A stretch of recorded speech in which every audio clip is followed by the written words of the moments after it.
Chapter 421. Ning Shu watched as Song Ming gulped down the alcohol and looked aggrieved. After a while, her face turned red, and even her eyes started to blur. It was obvious that she drank too much. More than half of the red wine on the table was gone.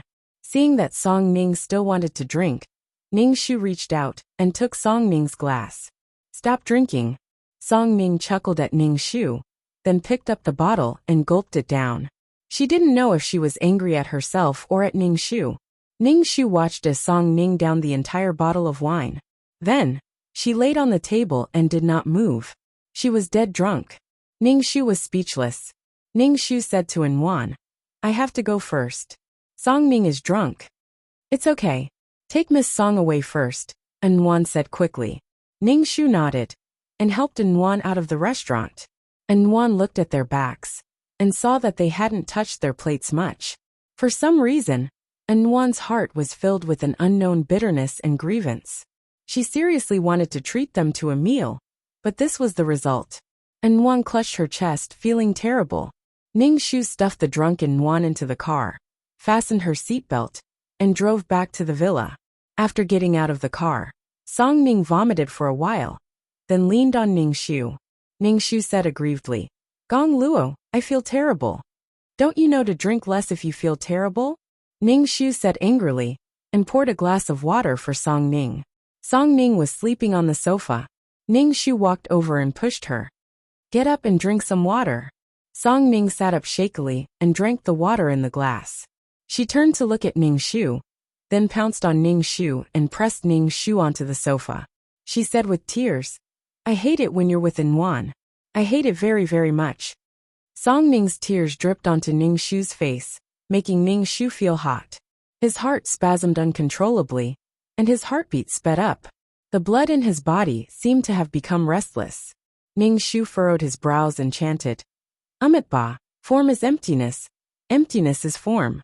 Coupled with the effect of the calm halo, Ning Shu's agitated heart calmed down. Ning Shu pushed Song Ming away and straightened his clothes. "You drank too much." "I did drink too much, but I know very well in my heart."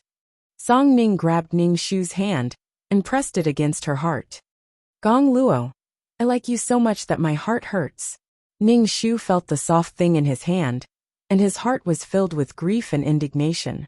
"Fuck, so what if you have big breasts? When I was the female lead, I was also a big-breasted girl." He was so jealous. Ning Shu pulled his hand back and said, "Wash up and sleep. You'll feel better after a good night's sleep." Song Ming was so angry at Ning Shu that she was about to cry. She suddenly burst into tears, and her cries were filled with grief and indignation. Ning Shu looked at Song Ming's crying. It was simply disturbing. "Don't cry. What's there to cry about?" Ning Shu said. Song Ming's face was contorted with anger. She grabbed Ning Shu's collar and roared, "You don't even like me, and you don't allow me to cry? I want to cry. What can you do about it?" Ning Shu tilted his head, not wanting to smell the alcohol on Song Ming's body. "Don't act like a drunkard." "I'm not acting like a drunkard. My mind is clear." Song Ming started to take Ning Shu's collar. "Since I can't get your heart, I'll get your body. That way I won't lose out." Ning Shu was speechless. What the fuck? Ning Shu quickly protected his body. She was going to fucking force herself on him. She even wanted to fucking get his body. How scary. Ning Shu pushed Song Ming away forcefully. Song Ming stumbled and almost fell to the ground. She didn't know how to react for a moment. Then she became very angry. She staggered over and reached out her hand to pull off Ning Shu's pants. "I want to see if you're a man. How can you do this?" Ning Shu was speechless. What the fuck? I'm scared. Enough. When are you going to stop acting like a drunkard? Ning Shu said sternly with a cold face. Song Ming lowered her head. Her eyes, which were supposed to be in a daze, flashed with fierceness and hatred. When she raised her head again, her eyes were hazy. She looked like she didn't know what was going on. Ning Shu asked Auntie Li to give Song Ming a bath. Then, he went upstairs to rest. His whole body was covered in sweat. After a quick bath, Ning Shu lay on the bed exhausted. Auntie Li's voice sounded outside the door. "Sir, I can't control Miss Song. She refuses to take a bath and sleep." Ning Shu was speechless. Fuck. He had never felt that women were so troublesome. When he was a woman, he didn't feel that women were troublesome at all. But as a man, he felt that women were so troublesome. Ning Shu went downstairs and saw Song Ning fumbling around for alcohol. Ning Shu stood in front of Song Ning. Song Ning narrowed her eyes. She didn't seem to see Ning Shu. Her hands were touching her body. It was as if her hands were magical. Wherever Song Ning touched, her skin would burn. Small flames would ignite in her body, making her blood boil. Then fucking Ning Shu had a reaction. Ning Shu looked down at his crotch. He was so embarrassed that he wanted to die. Why did he have to transmigrate as a man? Why? It was such an embarrassing thing. Ever since he transmigrated as a man, Ning Shu had become a cat that kept an eye on his crotch. He kept looking down at his crotch, afraid that something embarrassing would happen. For example, it would suddenly protrude out of his control. Ning Shu, I choose dog leading. Ning Shu grabbed Song Ning's hand that was fumbling around his body. He pulled Song Ning's hand and walked towards the door. Song Ning asked with a blank face, "Where are you taking me? I can't rest with you making such a fuss." "I'm taking you home," Ning Shu said matter-of-factly. Song Ning's face was extremely stiff. She looked at Ning Shu and complained, "I've never seen such a cold-hearted person like you. I feel terrible. You actually want to send me away. You're bringing me around in the middle of the night. Gong Luo, you're heartless." Ning Shu was speechless. Fuck. What should he do when he suddenly realized that he was such a jerk? Then stop making a fuss. Have a good bath and rest. Making such a fuss makes everyone uncomfortable, Ning Shu said calmly. Song Ning hummed in grievance. She lowered her head and her hair covered her face. She looked extremely lonely and innocent. She looked really pitiful. Song Ning reached out her hand and grabbed Ning Shu's fingers. She looked up at him. "Why can't you try to accept me? All I want is to be with you. Ning Shu, I like you," Song Ning said as she wrapped her arms around Ning Shu's waist. She leaned her head on Ning Shu's chest. "Don't push me away. Let me hug you for a while. This might be the last time I'll be in your embrace." When Ning Shu heard this, he did not hesitate to push Song Ning away. Song Ning was dumbfounded. Clearly, she was surprised by Ning Shu's actions. That was not the plan, all right? Chapter 422. After being rejected by a man over and over again, Song Ning felt a little embarrassed. Furthermore, beautiful women were all prideful. Song Ning felt that she had already shamelessly pursued Gong Luo, but he still rejected her. It was really annoying. She wanted to just walk away, but there was a stubborn feeling in her heart. She had to fucking take down this abstinent man. Ning Shu looked at Song Ning and asked, "Do you want to go back?" Song Ning shook her head. "I'm dizzy. I'm going to sleep." Then she went into the guest room. She could have just gone to sleep. What was all this fuss about? Ning Shu shook his head and looked at Song Ning. No matter how much she flirted with her, she wouldn't fall for Song Ning. Not to mention that she wasn't Gong Luo. She was a woman who liked another woman. Also, Ning Shu was very annoyed by this kind of love. Once he got involved, it was like falling into a swamp. No matter how much he struggled, it was useless. She couldn't love someone in her current situation. Perhaps when the dust settled, she would try to watch the clouds with someone. But not like now. Ning Shu realized that his current situation was the same as when he was lying in the hospital with a terminal illness. He didn't know what his future would be like. Perhaps he would die during a mission and disappear completely. Song Ning loved Gong Luo so deeply. He would wait for Gong Luo to come back. That night, Song Ning did not cause much trouble. However, when they woke up the next day, Song Ning's face was unbearable. Her face was as white as a sheet of paper. Even her lips were pale. She did not wear any makeup. She could not be more haggard. Ning Shu looked at Song Ning and asked, "You don't look too good. Do you want to go to the hospital?" Song Ning waved her hand. "No need. I can take it." Could he hold on with this expression? But the body belonged to Song Ning. If Song Ning said she could take it, then it was fine. Ning Shu didn't want to be overly concerned about Song Ning. He didn't want their relationship to progress any further. Otherwise, Song Ning would force herself on him again. Ning Shu sat opposite Song Ning. He saw her sipping her milk, as if she was going to vomit if she drank too much. Did drinking too much alcohol have such a big side effect? She looked so haggard that anyone who saw her would feel sorry for her. You shouldn't go to work. You don't look good, Ning Shu said to Song Ning.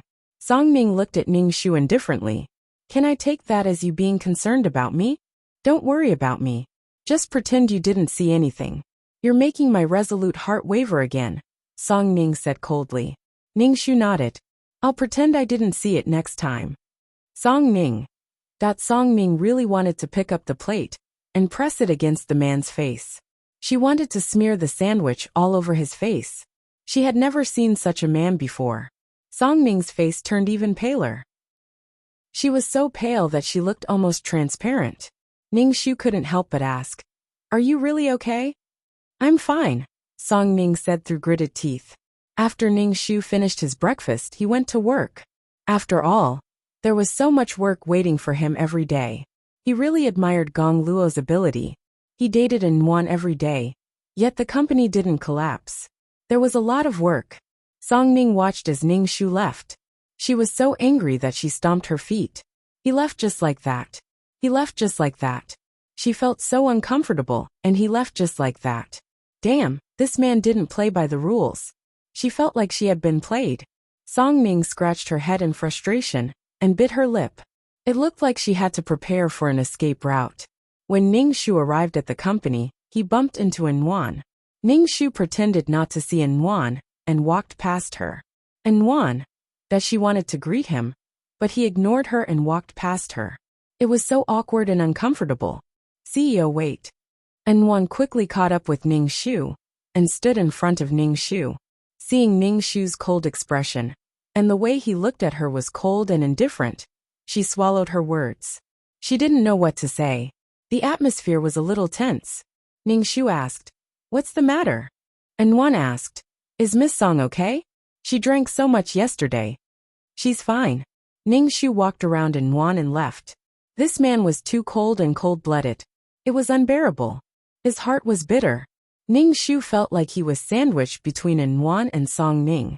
He took turns to show his presence in front of her, not caring whether she could take it or not. Ning Shu wiped his face. This mission was really a trap. How was he supposed to get rid of Yuan? Ning Shu believed that even without him, Yuan, this girl who was doted on by the heavens, would still have a good life. The problem was that the plot wanted to forcefully tie them together. If he chased Yuan away, who knew what the plot would do? It was too annoying. CEO, the CEO of Ding Phone Company is here to visit you, the secretary said. It's about the cooperation proposal. Let him in. Ning Shu stood up. Zhong Zhengbin walked in a casual suit. Zhong Zhengbin's face was handsome, but he had a pair of foxy eyes. He looked like a playboy, giving off a frivolous vibe. Zhong Zhengbin was the second male lead. Under his flirtatious appearance was his deep love for the female lead. Although he didn't know what was wrong with Zhong Zhengbin's eyes, to fall for the married Yuan, he had no choice but to like Yuan. When Ning Shu saw Zhong Zhengbin, his eyes lit up. He might as well let the second male lead, who looked flirtatious on the outside and had deep love on the inside, take over. He really wanted to wipe his face. What was he doing? Not only did he have to break up the couple, but he also had to be a matchmaker. He even had to push the original owner's wife to someone else. Damn, he didn't know what to say. Ning Shu didn't expect to get a lot of points for this mission. To be able to leave this world, Ning Shu was already very grateful. He had some doubts in his heart. Without Yuan, perhaps the plot would arrange for another girl to appear in front of Gong Luo, and the plot would keep repeating. Ning Shu shook his head. He only needed to mess up the story of Yuan and Gong Luo. As for the other things, he had to leave it to the original owner. Zhong Zhengbin reached out and shook hands with Ning Shu. He smiled and said, "CEO Gong, how have you been?" "Hello," Ning Shu said coldly, and invited Zhong Zhengbin to sit down. Ning Shu still wanted to say something, but the office door suddenly opened. Yuan walked in with a mop and a bucket. Ning Shu was speechless. Yuan saw that Ning Shu had a guest and quickly apologized. "I'm sorry, CEO. I'll go out immediately. Wait a minute. Make 2 cups of coffee," Ning Shu said to Yuan. Yuan was a little surprised, but she still did as she was told. Ning Shu saw Zhong Jingbin's foxy eyes light up, and his gaze followed Nguyen. Could it be that the two of them had already met? And looking at Zhong Jingbin, he should be interested in Nguyen. Chapter 423. When Zhong Jingbin was talking to Ning Shu, he was distracted and kept looking out the door. Ning Shu didn't say anything. Something must have happened between the two of them that she didn't know about. After a while, Nguyen came in with a cup of coffee. However, it looked a little ugly in her cleaning uniform. Nguyen lowered her head and looked straight ahead as she placed the coffee in front of Ning Shu and Zhong Jingbin. Zhong Jingbin looked at Nguyen with a smile and suddenly laughed. The world is really small. Nguyen turned and saw Zhong Jingbin. Her eyes widened and her face flushed red. Why are you here? Nguyen hugged the tray and looked at Zhong Jingbin warily. Why are you here, you big pervert? Pervert? Ning Shu's gaze lingered between Nguyen and Zhong Jingbin. Did something happen between the two of them? Get lost. Get lost. Perhaps because Ning Shu's gaze was too lustful, Nguyen's face turned from red to purple. She looked at Zhong Jingbin angrily. Zhong Jingbin touched his thin lips and said flirtatiously, it tastes good.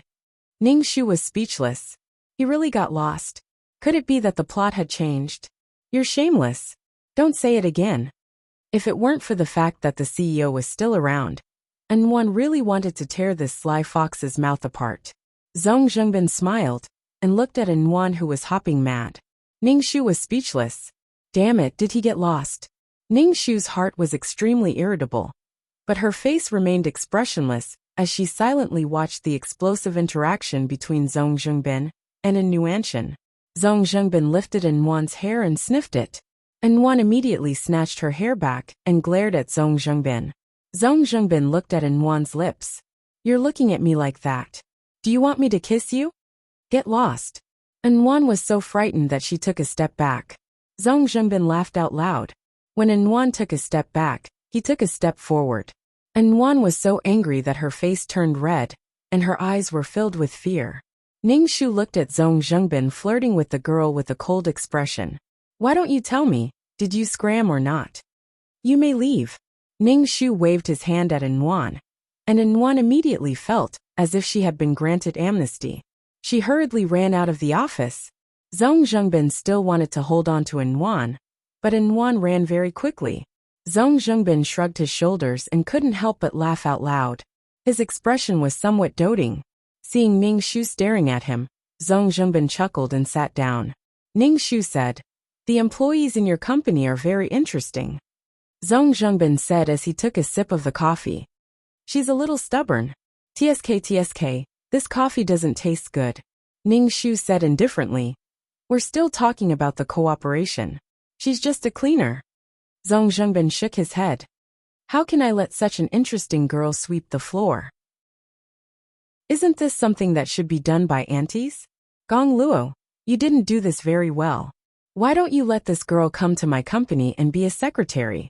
It'll be good to tease her when I have nothing to do. Ning Shu was speechless. She owes me 500,000. Give me 500,000 first, then take her away, Ning Shu said indifferently. 500,000? Zhong Jingbin suddenly frowned. What's the relationship between the two of you? Nothing at all. It's just that my younger brother is sick, and then he wants to borrow money from me, Ning Shu said indifferently. Zhong Jingbin suddenly laughed as if he had heard a big joke. You borrow money to do good deeds. The vampire Gong Luo actually has such thoughts? We're talking about cooperation. Let's not talk about this. Ning Shu's expression was indifferent, making it impossible for others to read his emotions. Zhong Jingbin's expression was a little bad. Ning Shu said directly, I'm a little interested in this girl. If she's your mistress, then just say it. I don't want to be melodramatic and fight over a woman with you. Song Ning has always been spying on the company. How could she have a mistress? Ning Shu's lips curled up. If you want Nguyen to come to your company, you can tell her yourself. Nguyen? Is her name Nguyen? Zhong Jingbin touched his chin and recalled the name like an idiot. His peach blossom eyes were shining. Ning Shu was speechless. After all this time, he didn't even know her name? Zhong Jingbin raised his wrist to look at his watch and said apologetically, I'm sorry. I still have something to do. Let's talk next time, okay? Ning Shu didn't say anything. Zhong Zhengbin tidied his hair and then left the office. Ning Shu felt that this guy must have gone to flirt with Yuan again. He suddenly saw the light of victory. It would be good if Yuan and Zhong Zhengbin got together. It seemed like Zhong Zhengbin was very interested in Yuan. It was probably because he hadn't made any progress with Yuan for a long time. So the second male lead came online early. It was a good thing that he came online early. Yuan didn't have any substantial relationship with her now. Zhong Zhengbin and Yuan were both unmarried, so they might be able to become a couple. Ning Shu wiped his face. Why were her missions getting weirder and weirder? Just as he was thinking about this, Yuan suddenly rushed into the office angrily. She stood in front of Ning Shu with her fists clenched. Her face was red, and her expression was stubborn. Ning Shu's face turned cold. Get out, what rules do you have? Yuan's eyes were red, and her body was trembling. Ning Shu asked, why did you do this? What did I do? Ning Shu frowned and said indifferently. Yuan cried and said, you sold me to that man just for 500,000 yuan? How could you do this? I'm a human being, not a commodity. I have my dignity too. You've gone too far. Yuan looked as if she had been greatly insulted. She wiped her tears and spoke to Ning Shu hatefully. Ning Shu, what did I do? Yuan was really wronged. She had already trampled her dignity to the ground.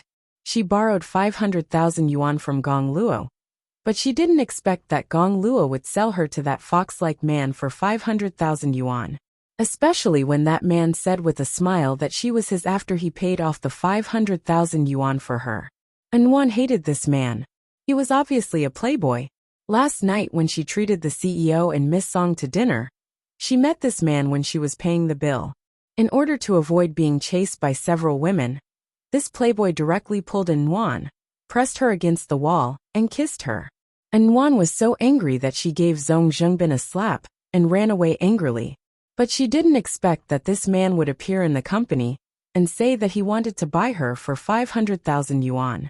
Yuan didn't even need to think to know that this man wanted to take revenge on her for hitting him last night. Yuan was more hurt by the CEO's attitude. When the CEO lent her money before, she thought that the CEO was a kind person who was cold on the outside but warm on the inside. It wasn't like she didn't want to repay the 500,000 yuan. Why did he sell her to that man in such a way? She knew that the man didn't have good intentions. Thinking of this, Yuan's tears fell again. She felt very wronged. Chapter 424. Ning Shu heard Yuan's accusation and saw Yuan's aggrieved expression that said, you pushed me into the fire pit. Ning Shu felt helpless. Ning Shu rubbed his forehead. Zhong Zhengbin wants to poach you. Since he wants to poach you, shouldn't you give him 500,000 yuan? It was a fact that Yuan borrowed money. How could he send Yuan away happily without taking the money? But you're selling me to that man by doing this, Yuan said as she cried. Ning Shu flips table. They couldn't have a better conversation. Why did Yuan feel that he was selling her? Ning Shu expressed that he couldn't understand this thought. I only told Zhong Zhengbin that you owe me 500,000 yuan. He poached you to be his secretary. He should know that you owe him 500,000 yuan. Ning Shu said indifferently. Yuan said as she cried, but I have my dignity. Did you consider my feelings when you did this? I'll return the 500,000 yuan to you myself. I don't need that man to pay for me. It's up to you. No matter who pays, I'm a businessman. I only have money in my eyes. Ning Shu waved at Yuan. Get out. If you barge into my office so unruly again, you can just pack up and leave. Yuan's tears fell. She felt terrible. Ning Shu said, I originally thought that you were a good person. I really misjudged you. You only have money in your heart. What can you do with money? Not everything can be bought with money. Ning Shu looked at Yuan and sneered. Your brother's life was bought with money. Didn't you beg me for money too? What kind of mentality did she have to suffer for money, and then despise money and rich people? Did this make her seem virtuous? Ha ha ha. He felt that Yuan's thoughts were really capricious. She did whatever she wanted. When Yuan heard Ning Shu's words, and how pitiful she was for money, She felt as if her self-esteem had been sliced into pieces. Especially when the person in front of her was her creditor. And Yuan was ashamed and angry. Could it be that she wanted to put down her dignity and beg for help? If she wasn't forced to do so, who would put their dignity on the ground and let others trample on it? What Yuan couldn't stand the most was Ning Shu's attitude, which made her feel very embarrassed. I'll return the money to you. Although you're my creditor, it doesn't mean that you can decide my life at will. And Yuan wiped her tears with the back of her hand and turned to leave the office. Ning Shu shrugged. He had no idea what Yuan meant. Decide Yuan's life? She only cared about Yuan because she had eaten too much. Furthermore, Ning Shu could not understand Yuan's anger at all. He had no idea what Yuan was angry about. He kept saying that he had sold her out. Why was it so difficult to communicate with him? How could a debtor become a lord? Ning Shu rubbed her face hard. She was so frustrated that she wanted to die. Whenever something like this happened, every time Yuan saw Ning Shu, she would put on a cold face and ignore Ning Shu. Even if she met him normally, she wouldn't greet him. She would just snort coldly and brush past Ning Shu. Ning Shu was baffled. Could it be that Yuan's lack of basic greetings to her superior was a sign of her dignity? Ning Shu sneered. Of course, a person who was favored by the heavens naturally didn't need to consider this problem. She would live a better and more comfortable life than others. Others had to struggle to survive. But these people could live in their own world and do whatever they wanted. It was no wonder that there were always people who were so jealous that they turned evil. He was lucky that he didn't gain anything. But some people could be so lucky. And Yuan was completely an ingrate now. Instead, she kept saying that others were trampling on her dignity. Ning Shu only wanted Zhong Zhengbin to get rid of Yuan quickly. Every time he saw her, he felt frustrated. Zhong Zhengbin always came to the Miyagi group with the excuse that he was there to talk about work. But in the end, he always went to flirt with Yuan, often making her angry. Anyone could tell that Zhong Zhengbin was interested in Yuan. But Yuan always felt that Zhong Zhengbin was here to take revenge on her. She was very slow. Zhong Zhengbin liked this Yuan very much. The two of them bickered and quarreled like quarrelsome lovers. Ning Shu watched all of this silently and didn't say anything. Ning Shu felt that he had lost the right to be the male lead because he wasn't qualified. He didn't treat the female lead well and even trampled on the female lead's dignity. He borrowed money and asked the female lead to return it. It was simply disgraceful. And now, Zhong Zhengbin felt like he was going to be promoted, which female lead would return money to the male lead. Regarding this, Ning Shu's face was cold, but his heart was throwing flowers. Song Ning, on the other hand, felt that something was wrong. Something was very wrong. The two of them were supposed to be in love. Why were they in such a situation now? Didn't Gong Luo dote on Yuan a lot? He was afraid of spoiling her when he kept her in his mouth, and afraid of dropping her when he held her in his hands. Could it be that her role had caused Gong Luo and Yuan's marriage to break? But Song Ning clearly felt that Gong Luo didn't fall in love with her, and his affection for her was always at 0. It had never changed. It was a solid 0. In such a situation, the one who was wrong was Gong Luo. What was wrong with Gong Luo? Song Ning observed Ning Shu from head to toe, trying to find out what was wrong. But after observing for a while, Song Ning couldn't find anything wrong. He was similar to the Gong Luo in the storyline, cold and aloof. But why was Gong Luo indifferent to Yuan? Could it be that Yuan's heart had changed, and she ran off to be with the supporting male lead? Fuck, what was going on? Why did it suddenly become so complicated? But the current situation was clearly in her favor. It was better that Yuan wasn't by Gong Luo's side. Ning Shu had long noticed that Song Ning was looking at him with suspicion and vigilance. This made Ning Shu wary. What was Song Ning thinking? Could it be that she wanted to get him into bed? Song Ning probed. Gong Luo, Yuan is going to run off with someone else. Ning Shu looked at Song Ning and was very wary. He said, she and Zhong Zhengbin are just friends. What friends? Why would friends be so ambiguous? I even saw them hugging and kissing. Song Ning pursed her lips and pressed her finger against her lips. You and I are engaged, but I've never kissed you. Are they friends? Ning Shu narrowed his eyes and looked at Yuan. Why are you so concerned about Yuan? She's just an ordinary employee. You're paying too much attention to her. Song Ning's expression was a little unnatural. She said with some grievance, I'm just wary of her. You didn't even blink when you lent her 500,000. It's normal for me to suspect that there's something going on between the two of you. Was Song Ning taking the straightforward route recently? She really said whatever was on her mind. Ning Shu didn't know how to continue the conversation. However, Ning Shu started to suspect Song Ning in his heart. Song Ning let out a long breath and patted her chest. Her breasts rippled and were very eye-catching. As long as you don't like Yuan. Yuan's face was filled with relief. Ning Shu looked at Song Ning's chest and then looked away. So what if she had big breasts? He asked. Why should I like Yuan? Chapter 425. Ning Shu never understood Song Ning. Why did Song Ning think that he should like Yuan? Or did Song Ning know the plot? Was Song Ning a transmigrator? A reincarnator or a mission enforcer? If she was a reincarnator, she should be jealous of Yuan. However, Song Ning's attitude towards Yuan was always high and mighty. Sometimes she even looked down on her. She was most likely a mission enforcer like him. When Ning Shu thought of this possibility, the hairs on his body stood up. He felt that this bitch might really be a mission enforcer.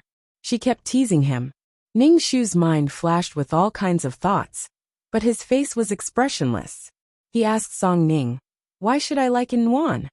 Song Ning pursed her lips and said, don't you guys like this kind of pure and innocent girl? No, I like people like you. Ning Shu grinned. Looking at his smiling face, Song Ning really wanted to give this man a big slap. Although he said he liked her, he should at least give her a better impression of him. Fuck, it would always be a 0. Song Ning was so angry that she wanted to cry. She had never seen such a hooligan. Yuan and Zhong Jingbin's relationship developed rapidly. Not long after, Ning Shu saw the two of them acting intimately. Yuan was often teased until her face turned red. He would either suddenly kiss her or hug her. Yuan would faint from the smell. Zhong Jingbin's flirting skills were simply through the roof, and the interaction between the two of them was incredibly sweet. The entire Miyagi Corporation was filled with the sour taste of love. Ning Shu, a single dog, silently ate a few pounds of PDA. Look, even without Gong Luo's love, there were other men who loved Yuan. Yuan was born to be loved. In comparison, they were both women. Ning Shu even began to doubt his own life. Forget it, he was destined to work hard. On this day, Zhong Jingbin brought Yuan to Ning Shu. He directly said to Ning Shu, CEO Gong, you have to let her go. I'm taking Yuan away. Ning Shu looked at Yuan. Her face was rosy and she looked energetic. Yuan, who was nourished by love, was very beautiful. It was just that she had kept talking about her dignity and accused her of selling her to Zhong Jingbin. Not long after, she slapped herself in the face and left with Zhong Jingbin. Ning Shu's expression was indifferent as he said, sure, just give me 600,000. CEO, I borrowed 500,000 yuan. Why did it suddenly become 600,000 yuan? Yuan was instantly displeased when she heard that it was 600,000 yuan. She felt that Ning Shu was deliberately raising the price. Ning Shu ignored Yuan and said to Zhong Jingbin, this cleaner broke a vase before. 100,000 is the compensation for the vase. Yuan covered her mouth in shock. She looked at Ning Shu even more indignantly. What vase is worth 100,000 yuan? How can you do this? You're blackmailing me on purpose. How can you do this? I'm an antique vase. This price is already very cheap. Ning Shu said indifferently. It's just so much money. What can you do to me? Yuan frowned and said to Zhong Jingbin, I think we should just forget about it. Ning Shu said in surprise. What do you mean forget about it? You owe me money. Now you're returning the money, not buying anything. How can we forget about it? Yuan was immediately embarrassed. Why did the CEO have to talk about money, especially in front of Zhong Jingbin? She previously thought that the CEO was a good person, but now it seemed that he was still a cold-blooded capitalist. Zhong Jingbin saw his woman's embarrassed look because of a mere 600,000 yuan. He very straightforwardly wrote a check for 600,000 yuan to Ning Shu. This is 600,000 yuan. From today onwards, Nguyen is no longer an employee of your company. Ning Shu didn't know if it was an illusion or not, but the current scene was like a prince defeating an evil dragon and saving a beautiful princess. She inexplicably became the villain. Ning Shu took the check and said to Nguyen, "Go to the finance department to get your salary. You're no longer an employee of the Gong Corporation." However, Nguyen seemed to have been insulted. "I don't want your money." She then pulled Zhong Zhengbin away. Zhong Zhengbin shook his head and left with Nguyen with a doting look on his face. Ning Shu. Although it was strange, Ning Shu felt relieved. Now that Nguyen had nothing to do with him, he would let Zhong Zhengbin pamper Nguyen. Ning Shu could even feel the shackles on his body slowly dissipating. Ning Shu directly said to the head secretary, "You don't have to work with Dingfeng Corporation for this project. Find other partners." With Nguyen's temper, she definitely wouldn't let Zhong Zhengbin work with a cold-blooded capitalist like him. In the plot, Gong Luo destroyed many companies for Nguyen. For example, when the heir of a certain company pursued Nguyen, Gong Luo immediately destroyed the company out of jealousy. He simply couldn't stop. Beneath Nguyen and Gong Luo's love was the blood and tears of many cannon fodder. Now go and have fun by yourselves. Sometimes, it was a disaster to provoke someone who wasn't clear-headed. Without Nguyen by his side, Ning Shu felt that the world was beautiful. He just didn't know when he would be able to leave this world. 2333, are you there? Haven't you died yet? Stop pretending to be dead. Ning Shu tried to communicate with the system, but 2333 still didn't make a sound. It was as if it had disappeared. If the system was a person, Ning Shu really wanted to beat it to death. Ning Shu was about to get off work when Song Ning walked over and held onto Ning Shu's arm. Seeing Ning Shu's reluctant expression, Song Ning brushed her hair and said, "No matter what, you're my fiancé. It's not wrong for me to declare my ownership to others, right?" Song Ning looked like a jealous lover. Ning Shu nodded. "Up to you." Song Ning's face stiffened. Damn it. Damn it. Song Ning felt like she was being tortured by this man.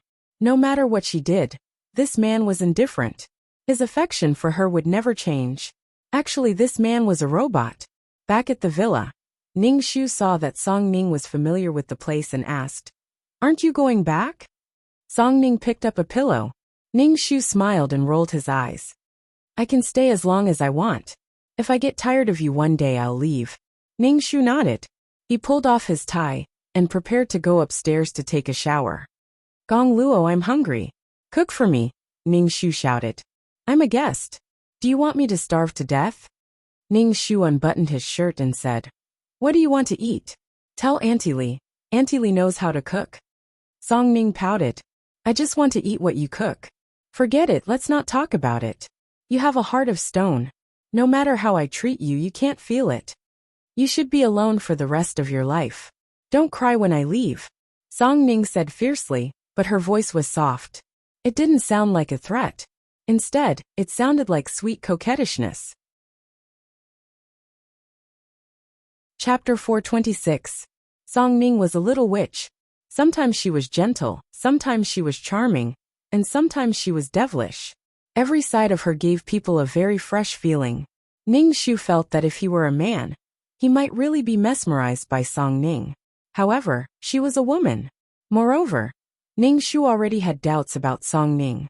Many times, he didn't look at Song Ning's beautiful face.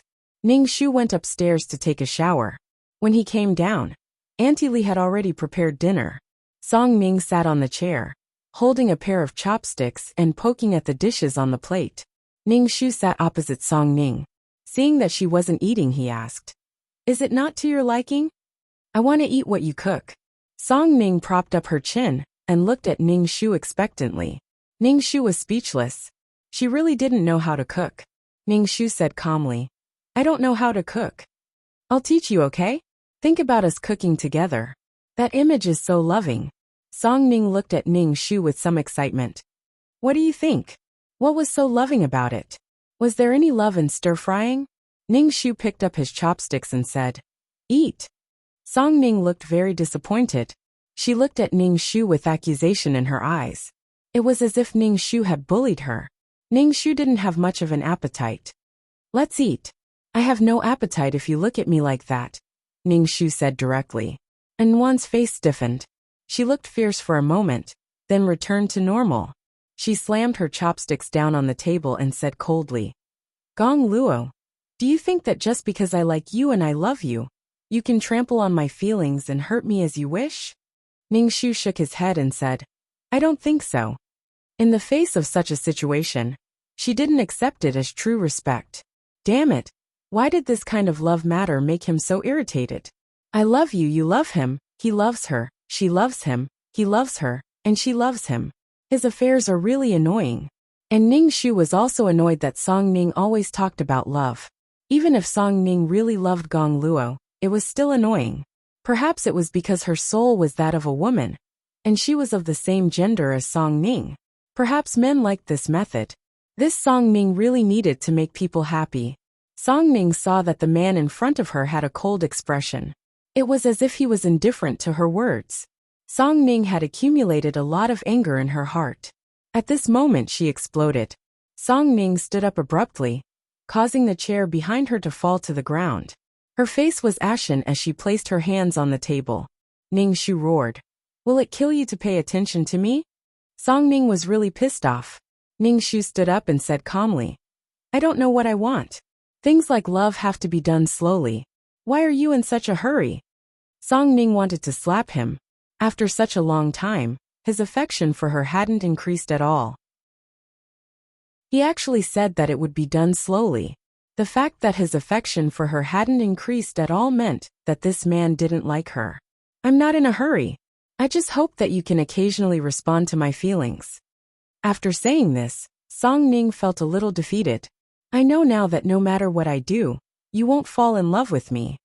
Song Ning turned and walked towards the door. Ning Shu hurriedly stopped Song Ning. It's so late. Where are you going? Song Ning said calmly, Of course I'm going home. I don't want to annoy you here. Song Ning's tears fell. She looked up at Ning Shu. You heartless guy. I curse you to be alone for the rest of your life. Ning Shu frowned. What was going on? Before Ning Shu could say anything, Song Ning's tears fell. She hugged Ning Shu's waist. She was so strong that Ning Shu took 2 steps back. Song Ning's tears wet Ning Shu's shirt. It was very hot. Ning Shu felt an indescribable pain and sadness in his heart. It was like a thin needle piercing his heart. It was very painful. Ning Shu, I've done everything I could to make you fall in love with me. Why can't you fall in love with me? Song Ning's sobbing voice sounded in Ning Shu's arms. Ning Shu felt that he was having a heart attack. Otherwise he wouldn't be in so much pain. He silently recited the chants of a peerless martial art. Under the effects of the calm aura, he was finally able to suppress the overwhelming pain. But Ning Shu's body was weak. His back was covered in cold sweat. He coldly pushed Song Ning away. But Song Ning hugged Ning Shu's waist tightly. She cried and said, You've pushed me away countless times. This time, no matter what, I won't let you push me away. Of course, Song Ning hugged Ning Shu tightly. They were inseparable. Ning Shu was speechless. He had never felt so broken before. I won't fall in love with you. No matter what you say, I won't fall in love with you. I will never fall in love with you. Ning Shu's voice was firm. He began to suspect Song Ning's identity. This Song Ning was a mission enforcer. The mission was to make him fall in love with her. But she wasn't the original owner. Of course, he wouldn't fall in love with her. If Song Ning hadn't been so anxious, Ning Shu wouldn't have suspected her. Why? Song Ning's voice was shaking. She looked up at Ning Shu. Why can't I? Song Ning's face was like a lotus petal covered in dew. It was beautiful. It made people feel pity for her. She really was a beautiful woman.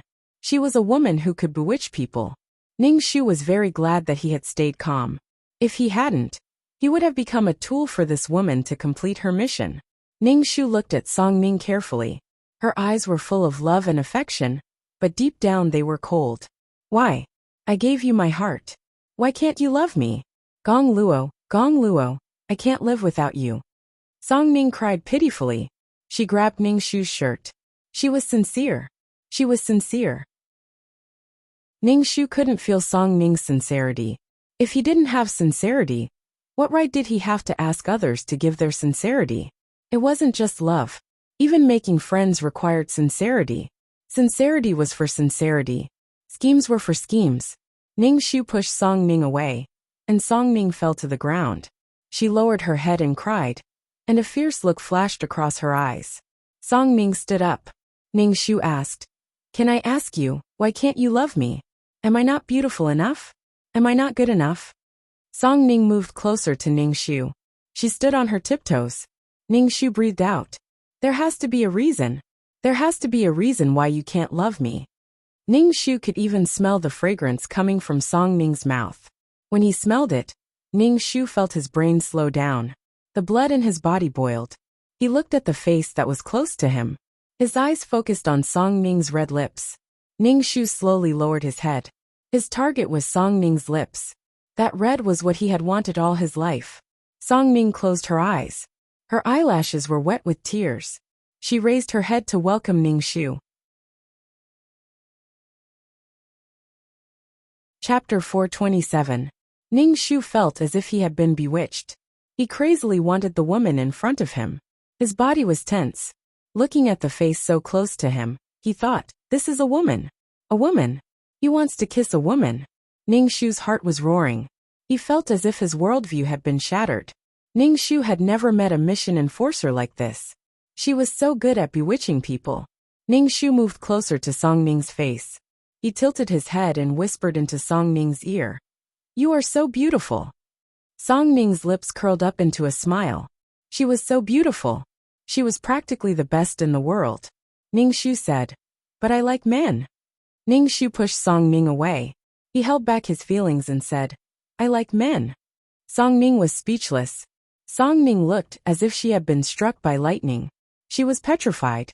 She didn't recover for a long time. Finally, she pointed at Ning Shu. You. Suppressing the desire in his body, Ning Shu smiled calmly. "I like men. That's impossible." Song Ning shook her head. "You can't like men. That's impossible." Song Ning's expression was ferocious. She grabbed Ning Shu's shirt collar. "You can't like men," Ning Shu said calmly. "I can always fall in love with you. Fall in love with you." Song Ning's expression was dark and ferocious. She grabbed Ning Shu's collar and gritted her teeth.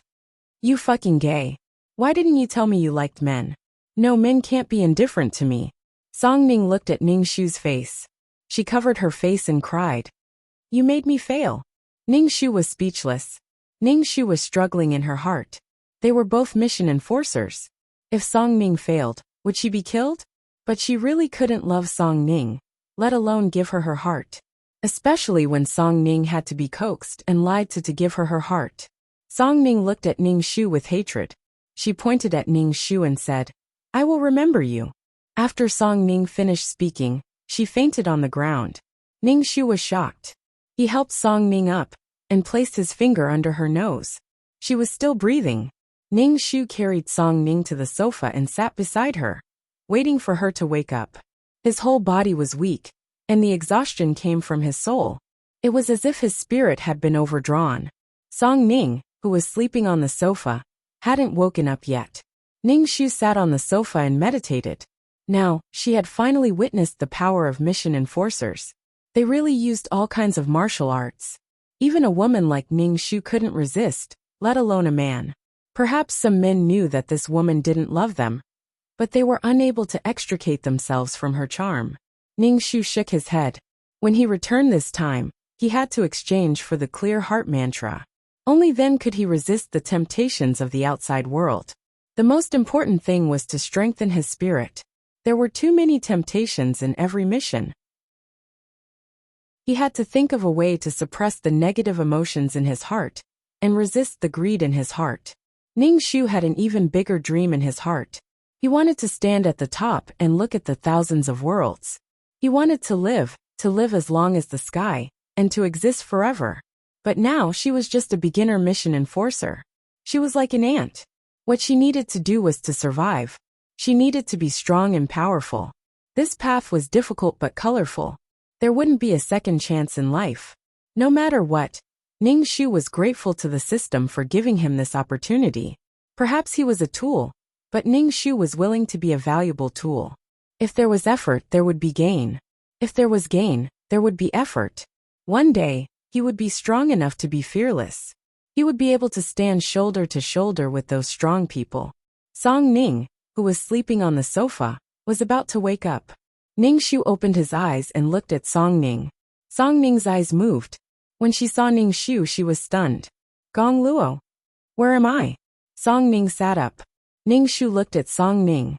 The current Song Ning should be the original owner. The current Song Ning's radiance seemed to have been sucked away.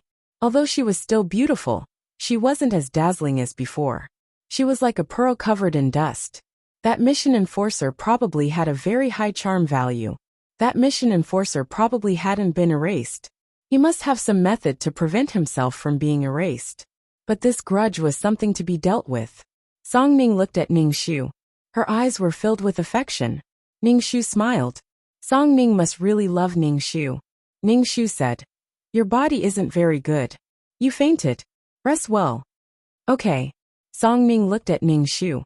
She hesitated and asked, "Can you take me home?" Ning Shu nodded and drove Song Ning home. Song Ning's expression was blank. She clearly didn't know what had happened. When they arrived at Song Ning's house, Song Ning got out of the car first. She bent down and said to Ning Shu, "I'll go in first. Drive slowly." Ning Shu nodded. Okay. Ning Shu realized that getting along with Song Ning was more comfortable than getting along with that mission enforcer. Song Ning wasn't like that mission enforcer, who always flirted. Ning Shu turned the car around and left. He looked at the rearview mirror and saw that Song Ning was still standing at the iron gate of the villa. Love was a matter between two people. There was no need for others to interfere. Everyone was unique. Did the target love the mission enforcer or the original owner? After solving Inwan's problem and solving Song Ning's problem, Ning Shu's heart relaxed a lot. He returned to the villa and slept until noon the next day. When he woke up, he felt refreshed. He didn't feel tired anymore. Ning Shu now knew that he was really weak. He was a weak mission enforcer. Mission enforcers who were slightly stronger than him could crush him. In the future, he might encounter a situation where mission enforcers were at odds with each other. If he wasn't strong enough, he could only be defeated by other mission enforcers. Ning Shu's heart was suddenly filled with a sense of urgency. He felt that something was chasing him from behind, forcing him to speed up his path. Song Ning, this mission enforcer, was definitely stronger than him. When he faced this mission enforcer, Ning Shu was completely holding on. He clenched his teeth so hard that they bled. In the end, he won. However, it was a very difficult victory. Perhaps if he was a little weaker and was bewitched by Song Ning, his entire soul would have collapsed. There was nothing more important than persevering to be himself. Some bottom lines must be firmly held. Perhaps it was more difficult than others, but it allowed him to go further. Ning Shu smiled at the mirror. He was so handsome that it made people unable to close their legs. She tried to call the system in her heart, but the system still didn't respond. What the fuck was going on? She was almost done with all her missions. Why wasn't she allowed to leave this world? Fuck, was the system dead? She wanted to complain. This broken system was always breaking down. It didn't let people do their missions properly. Ning Shu felt that she should have added her attributes to her luck. She must have had 8 lifetimes of bad luck to encounter this broken system. Chapter 428. Since the system didn't respond, Ning Shu had to continue staying in this world. Ning Shu wondered if he would have to stay in this world for the rest of his life. The more he thought about it, the more he despised this broken system. Ning Shu still paid more attention to Zhong Zhengbin and Inwan's relationship. The two of them were so sweet that others were envious of them. They all said that Zhong Zhengbin, the playboy, had changed his mind. Zhong Zhengbin's heart was all on Inwan. Although Zhong Zhengbin's previous girlfriends came to cause trouble, Zhong Zhengbin solved them all. Although there were some conflicts overall, it was very sweet. Sometimes, when Ning Shu went to business gatherings, he would see Zhong Zhengbin bringing Inwan to such occasions. He even introduced Inwan to others. Obviously, he treated Inwan as his future wife. His sweet appearance was like a dog slaughtering dogs. Ning Shu wished Inwan and Zhong Zhengbin a happy life together from the bottom of his heart. Ning Shu pondered. Perhaps he would have to wait until Zhong Zhengbin and Inwan got married to complete his mission. Wiping his face, Ningxu actually felt quite sad for the original owner. After all, his wife was going to be with someone else. He didn't know how Gong Luo felt. However, Inwan's attitude towards Ningxu, the cold-blooded capitalist, wasn't very good. Even when their gazes met, Inwan looked away in a fit of pique, ignoring Ningxu. Ningxu felt that it was strange. He felt that Inwan's personality was quite annoying. After all, he had lent money to Inwan's brother when he needed it to save his life.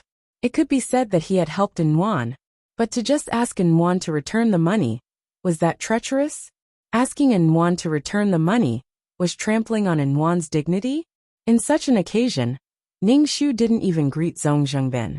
He didn't want to have anything to do with these people at all. The business deal he discussed with Zhong Zhengbin previously also fell through. Luckily, Ningxu found other business partners. Actually, Zhong Zhengbin came to the Gong Corporation to discuss business, only to meet Inwan. Business was a small matter. Anyway, after meeting Inwan, the man only had Inwan left in his life. He could give up on his business. It wouldn't collapse anyway. Dating was the most important thing. Ningxu walked out of the banquet hall. When he was about to leave, a figure bumped into Ningxu's arms.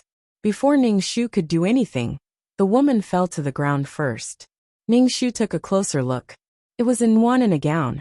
Inwan was very beautiful in a gown, but now Inwan's expression was very sad. Seeing that it was Ningxu, she got up from the ground and cried as she said to Ningxu, "President, help me." There were tears on Inwan's face.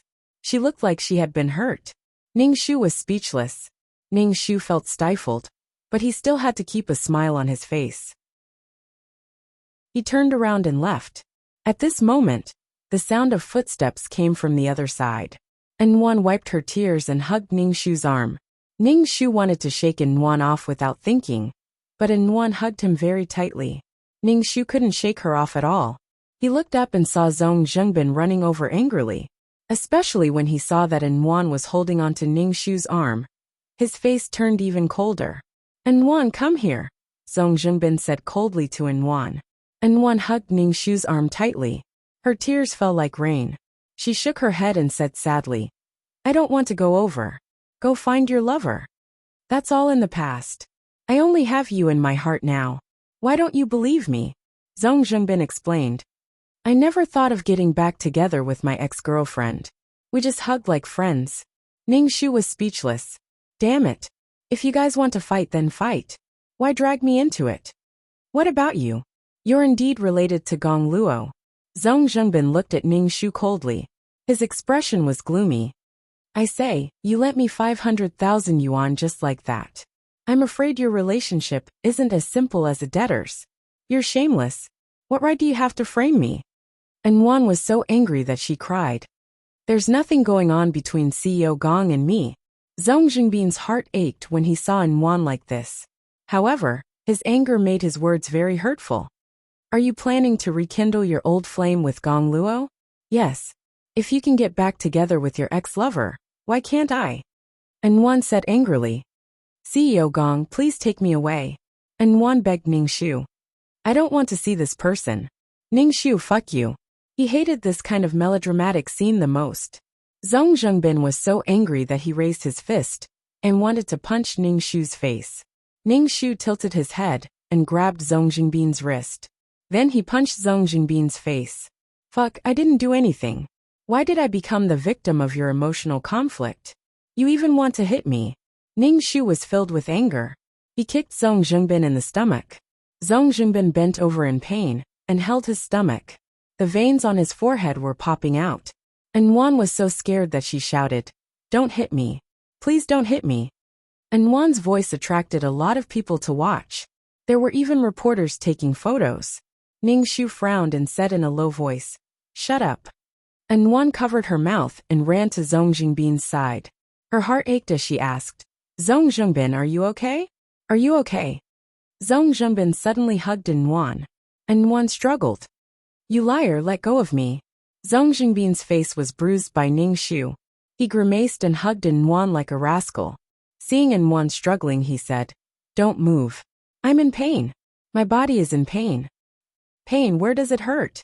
Anwan didn't dare to move and asked anxiously. Zhong Zhengbin grabbed Anwan's hand and placed it on his heart. It hurts the most here. It hurts for you. Anwan suddenly smiled through her tears and asked Zhong Zhengbin, does it still hurt? It hurts a lot. There was a sour smell of love. Ningxu turned and left. He didn't want to see these two crazy people.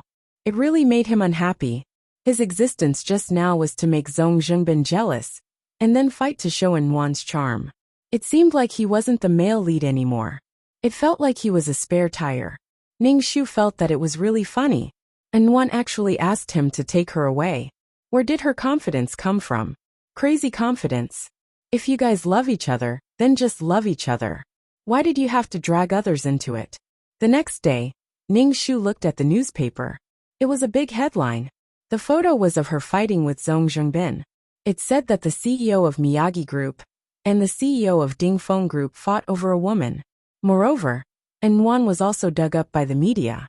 Her family conditions, work experience, relationship history were all exposed in front of everyone. Anwan was called the modern version of Cinderella by the media. Ningxu sneered. Crazy. It was just a matter of dating. Did they have to attract so many people's attention?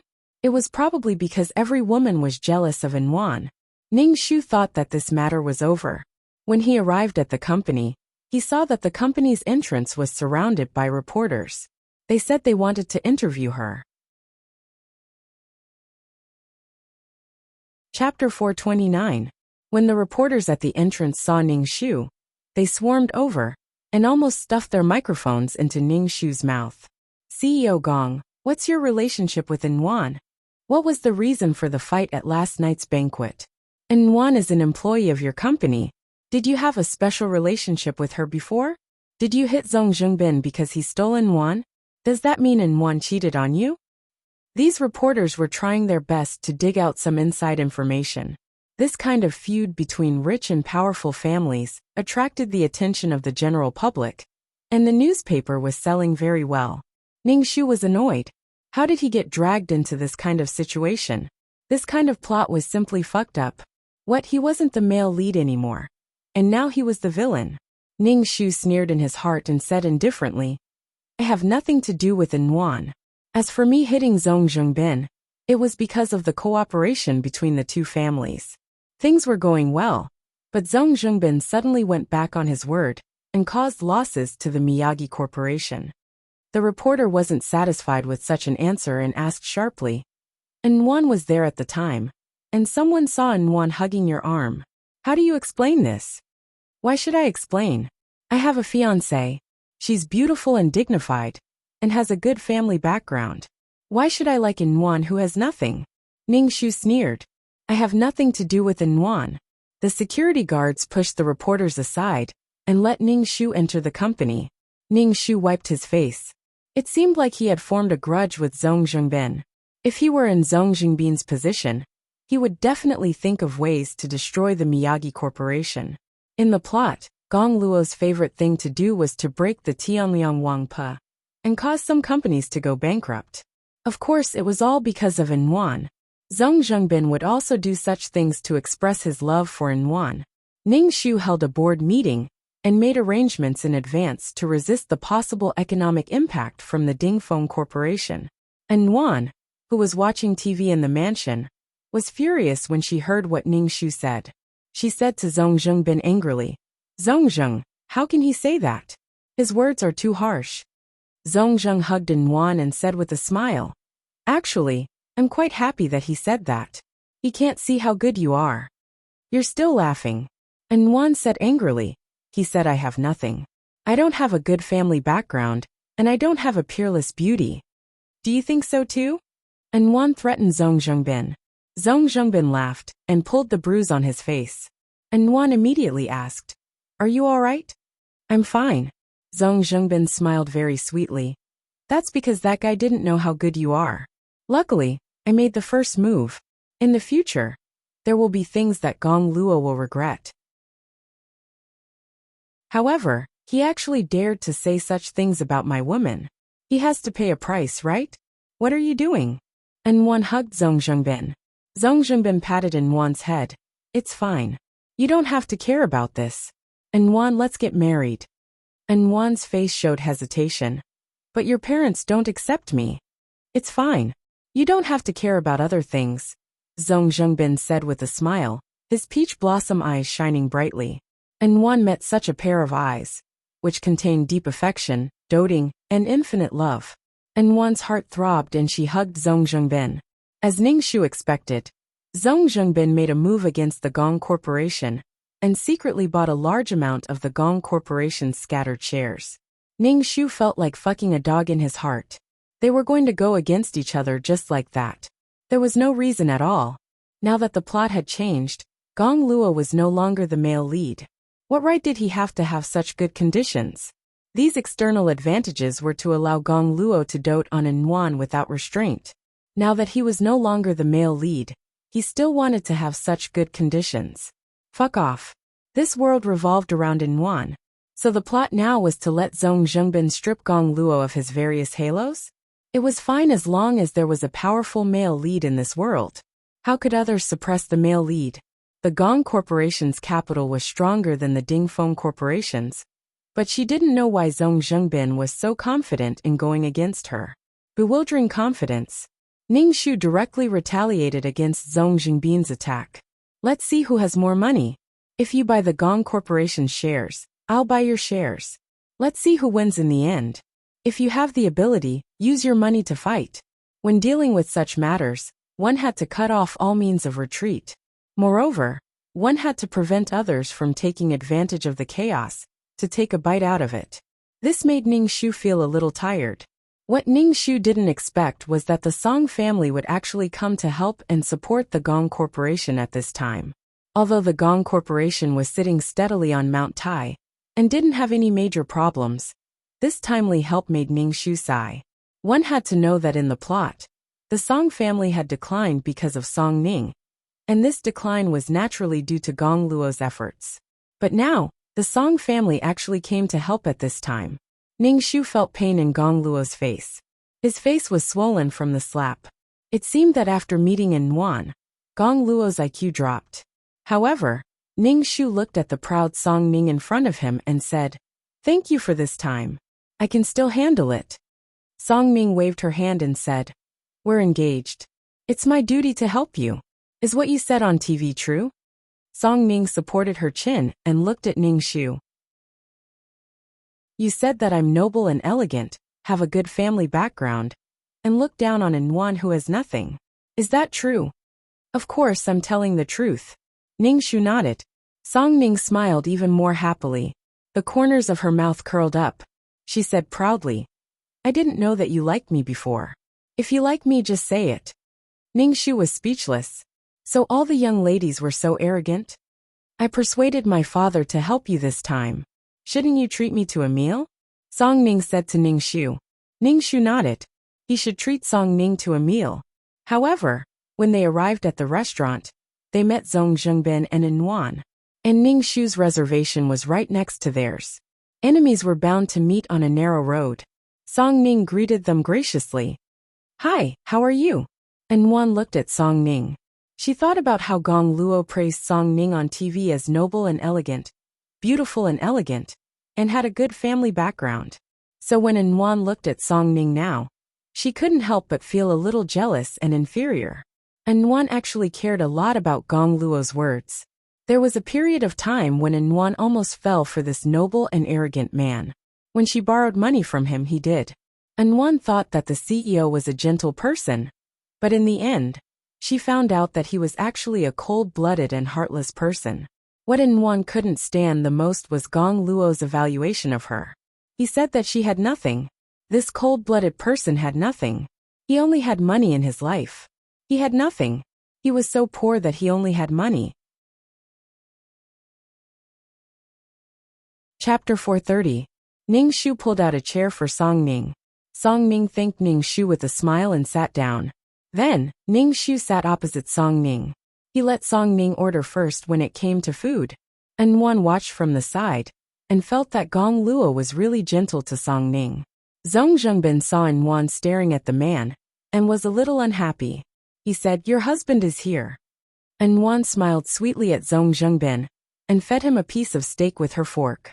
Ning Shu watched from the side and felt his teeth ache. They were still showing off their love in this kind of situation. Song Ning saw this scene and smiled without saying anything. "CEO Gong, I didn't expect to meet you here."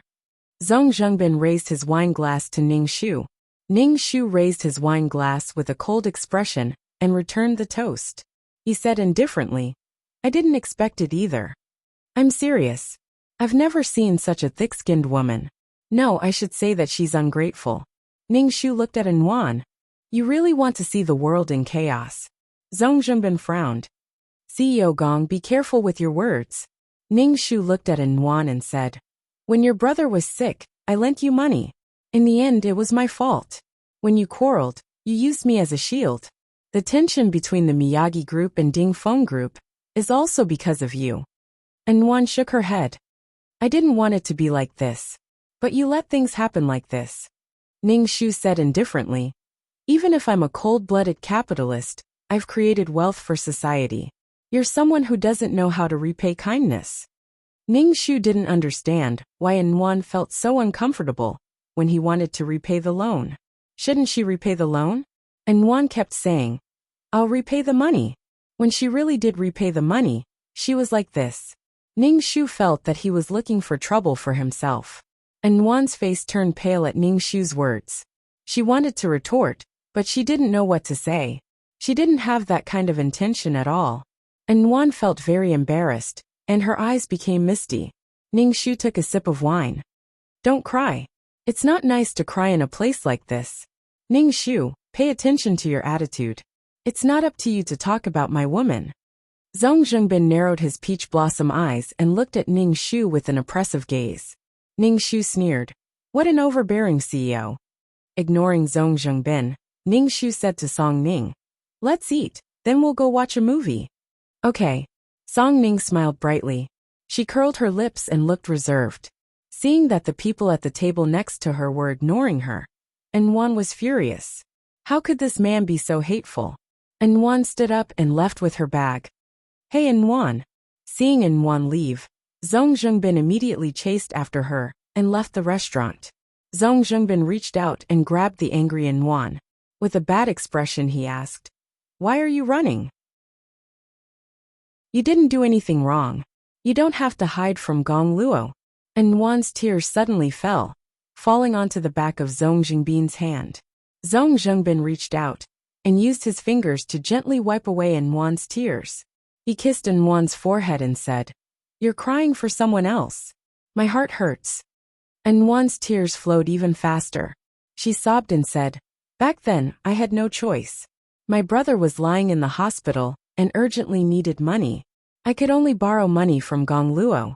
Because of money, my dignity has been trampled to the ground by Gong Luo. Because I once borrowed money from him. That's why he can humiliate me like this. Don't say any more. I know.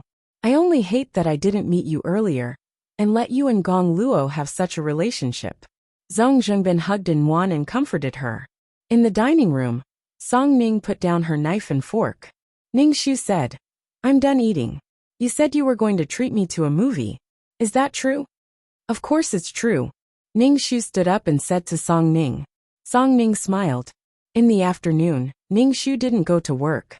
Instead, he went to watch a movie with Song Ning, and then went shopping. It felt like a shopping spree between best friends. Ning Shu looked at Song Ning. Perhaps when Gong Luo returned, Song Ning and Gong Luo might be able to get married. In Ning Shu's opinion, Gong Luo and Song Ning were more compatible. The two of them lived in similar environments, had the same standards and had the same values. The two of them didn't need to get used to each other. They didn't need to compromise or give in to each other's values.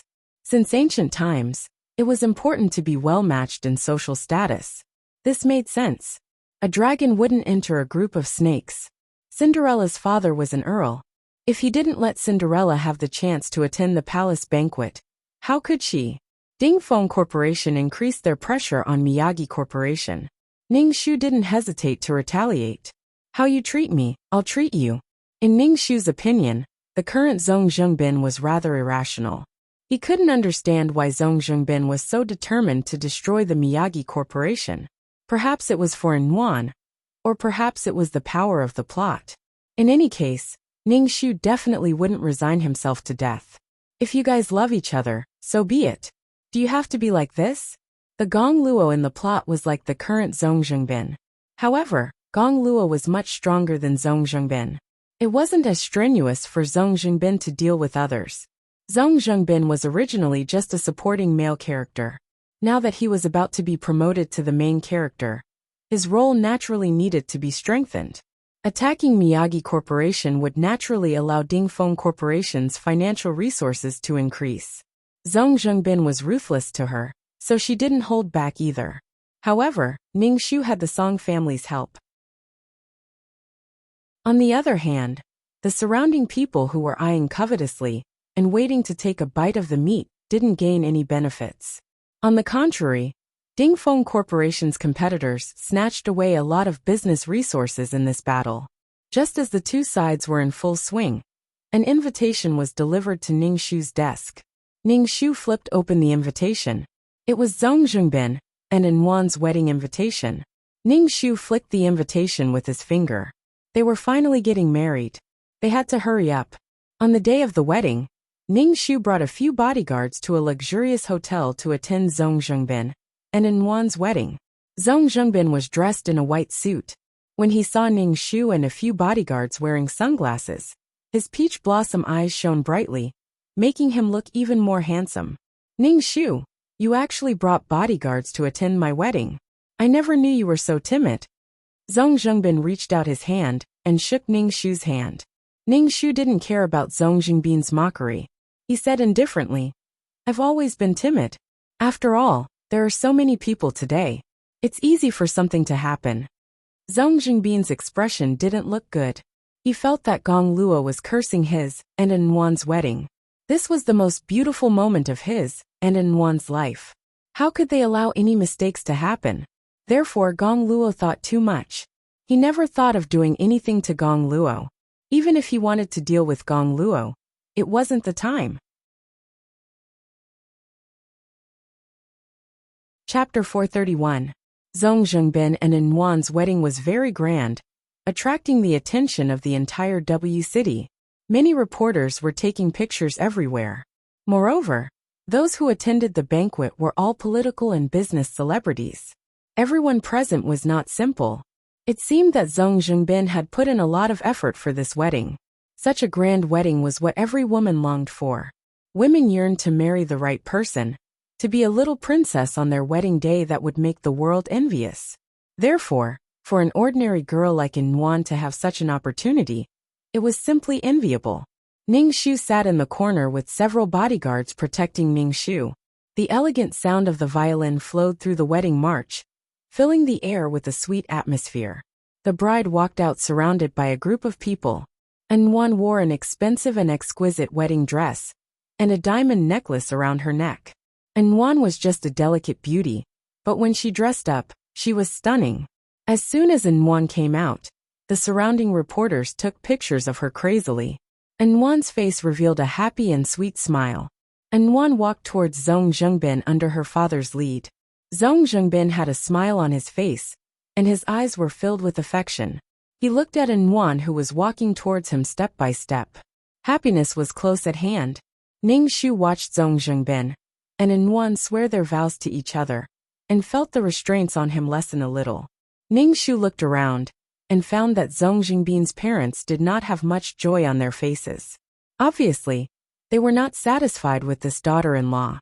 Actually, in the storyline, Gong Luo's parents were not satisfied with Yuan either. However, Gong Luo managed the Miyagi group well, and had great power in the Miyagi group. The shares in his hands were more than Gong Luo's father, the chairman of the company. Gong Luo was considered to have grown up, and his parents could not do anything to him. Moreover, Yuan rarely suffered from difficulties from her in-laws. These were all blocked by Gong Luo. However, Zhong Zhengbin had not developed to this stage, and was not strong enough for him to do whatever he wanted. Gong Luo had always been accommodating Yuan, so Yuan was not hurt in this marriage. Instead, she was blessed. But could Zhong Zhengbin do it? No matter what, Gong Luo was stronger than Zhong Zhengbin. After all, Gong Luo was the original male lead. Just as Zhong Zhengbin and An Wan were about to exchange rings, an enchanting woman walked in with her high heels. Her high heels clicked loudly on the floor. It was obvious that this woman was Zhong Zhengbin's confidant that he hadn't dealt with well. Zhong Zhengbin's expression changed when he saw this woman. He immediately ordered the security guards to drag this woman out. Several tall and strong security guards wanted to drag the woman away, but the woman actually took out a gun from her bag and fired a shot at the ceiling. Immediately, the atmosphere became tense. Some timid women held their heads and screamed. An Wan was so scared that her face turned pale. Zhong Zhengbin held An Wan in his arms to comfort her. He coldly looked at the enchanting woman who fired the gun and coldly said, "Wei Hong, what are you doing?" Ning Shu knew this woman called Wei Hong. She was the daughter of W City's boss. Zhong Zhengbin used to be a womanizer, so naturally he would have an affair with this kind of wild and beautiful woman. Alright, today's drama was very exciting. Wei Hong pointed the gun at An Wan and coldly said, "If you marry her today, I'll kill her." An Wan was so scared that her body trembled. Zhong Zhengbin stood in front of An Wan and coldly said to Wei Hong, "Then you can kill me first. You know I can't bear to kill you. Get out of the way." Wei Hong's face was livid. The guests who came to attend the banquet were all evacuated. Wei Hong didn't care about these people. Her target was An Wan. Ning Shu left the hotel under the protection of several bodyguards. Before he left, he gave Zhong Zhengbin a look that said, "Good luck." Zhong Zhengbin's face was livid when he received Ning Shu's look. He even thought that Wei Hong was sent by Gong Luo. Noticing that An Wan was trembling behind him, Zhong Zhengbin's eyebrows were full of heartache and pity.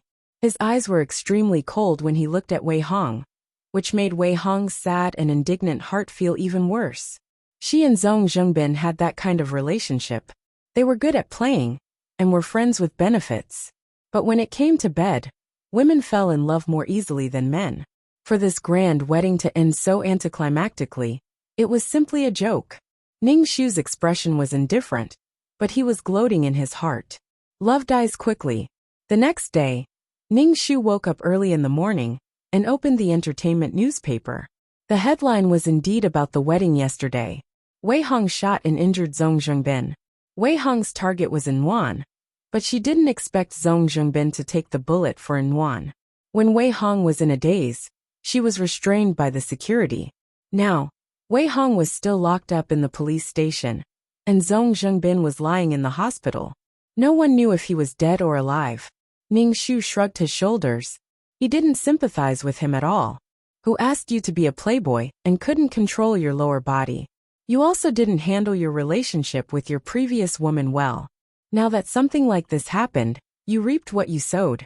Playing with feelings was the easiest way to get burned. There were also some bad tabloids that said that the Zhong Zhengbin family was going to divorce their daughter-in-law, An Wan. And something like this happened on the first day of their marriage. They even listed Zhong Zhengbin and An Wan's birth character seriously, saying that the two of them were incompatible. But yesterday's wedding incident increased the sales of these newspapers by a lot. Ning Shu put the newspaper aside. Although the wedding didn't go well, An Wan and Zhong Zhengbin were officially husband and wife. After all, the two of them had already gotten their marriage certificate.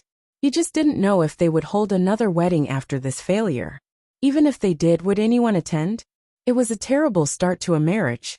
While Zhong Zhengbin was in the hospital, and no one knew if he was dead or alive, Ning Shu shamelessly kicked him when he was down and increased his actions against the Dingfeng Corporation. If he didn't take action now, was he going to wait until Zhong Zhengbin recovered to fight him? Take your life while you're sick. Under Ning Shu's suppression, the Dingfeng Corporation's sales dropped a lot, and a few of their international cooperation projects were snatched away. Zhong Jingbin's father even came to look for Ning Shu and asked Ning Shu not to be so ruthless. Otherwise, it wouldn't be good for anyone to fight to the death. Ning Shu sneered. Zhong Zhengbin had always been the one who provoked him, and it was also Zhong Zhengbin who made the first move. Now they were criticizing him. Ning Shu didn't even care about the people from the Dingfeng Corporation. Ning Shu went to the hospital to visit Zhong Jingbin. He was lucky that nothing happened to him, and Yuan was taking care of him closely. It seemed that the relationship between the two of them wasn't affected by this incident. Instead, after experiencing life and death, they became even more determined. Ning Shu lit a candle for Zhong Jingbin in his heart. If he hadn't risked his life to take the bullet for Yuan and proved his love for her, would Yuan forgive Zhong Jingbin so easily? If Zhong Jingbin hadn't been shot, Yuan wouldn't have forgiven Zhong Jingbin at all, especially after such a thing happened at the wedding. Zhong Jingbin used his injury to exchange for Yuan's forgiveness. Chapter 432. From Ning Shu's point of view, Zhong Jingbin was also someone who was controlled by the plot. He was willing to do anything for Yuan. It was definitely true love. However, Zhong Jingbin's parents really didn't like Yuan. The moment she married into the Zhongzheng family, they felt that it was just like what the tabloids said. Their birth characters were incompatible. Otherwise, this wouldn't have happened. The elders of the Zhongzheng family chose to forget that it was all because of the conflict between Zhong Jingbin and Wei Hong. They completely let the weak Yuan take the blame. Who asked Yuan to have nothing? Ning Shu smiled faintly. This was the real life of a rich family. If one didn't have the ability, they wouldn't even have a place to stand in the family. When the rich enjoyed the best quality of life, they put in more effort and pressure than ordinary people. This was very fair. However, Yuan forcefully broke into a class that didn't belong to her. Of course, she would be ostracized. In the plot, the Gong Corporation gave a portion of its shares to Yuan so that she could hold her head high in the Gong family. However, it wasn't known if Zhong Jingbin could do it. To be honest, in the plot, Gong Luo really doted on Yuan and was considerate of her in all aspects. On the other hand, Yuan enjoyed Gong Luo's doting with a clear conscience. Everything was because of love, because Gong Luo loved her, and she loved Gong Luo. However, no one should endlessly sacrifice for the other. During the period when Zhong Jingbin was recuperating, the board of directors of the Dingfeng Corporation removed Zhong Jingbin from the position of CEO due to his injuries and promoted his younger brother to the position. After Zhong Jingbin's younger brother was promoted, he stopped fighting with the Gong Corporation. This was an arduous and unrewarding task. It was completely exhausting the corporation's financial resources without any returns. Zhong Jingbin's younger brother personally came to apologize and express goodwill to Ning Shu. Zhong Jingbin's younger brother wasn't as good-looking as Zhong Jingbin. Furthermore, he was an illegitimate son. Zhong Jingbin completely inherited his father's flirtatious nature. However, Zhong Jingbin met his true love and stopped. However, Zhong Jingbin's father didn't meet his true love. He had many illegitimate sons and daughters. It was said that the youngest one was still in his arms for vaccination. One could imagine how fierce the competition in the Zhongzheng family was. Ning Shu accepted the Zhongzheng clan's apology and didn't say anything else. When Zhong Jingbin found out about this in the hospital, he was so angry that his gunshot wound started bleeding again. Yuan comforted Zhong Jingbin, saying that health was more important than anything else. Zhong Jingbin restrained himself from getting angry at Yuan, but he was still angry. His career and status had been taken away by someone else. This made Zhong Jingbin very upset, but when he saw Yuan, who had been taking care of him all this while, he felt comforted in his heart. When he was lonely, there was such a person by his side. After Zhong Jingbin recovered from his injuries and was discharged from the hospital, he was caught up in the fight for the inheritance of the family, and he didn't have the energy to deal with Ning Shu. Ning Shu also calmed down and learned all kinds of business knowledge, as well as the operation of the group, and learned how to manage such a large group. Sometimes Ning Shu felt a little strained. Was it because his IQ was too low? In the future, he needed to add more attribute points to his wisdom, but he couldn't fall behind in martial arts. This was something that could protect his life, so he couldn't fall behind. Ning Shu paid a little attention to the Zhongzheng clan. Now the Zhongzheng clan was really lively, with all kinds of feuds, love, and family members being tortured by power and money. Zhong Zhengbin wanted to regain control of the group, but how could his newly appointed brother hand it over obediently? People from all walks of life were sinister, and they wore all kinds of masks, making it impossible for people to distinguish them. Everyone had their own selfish motives and goals, which made the situation of the Zhongzheng clan seem very strange.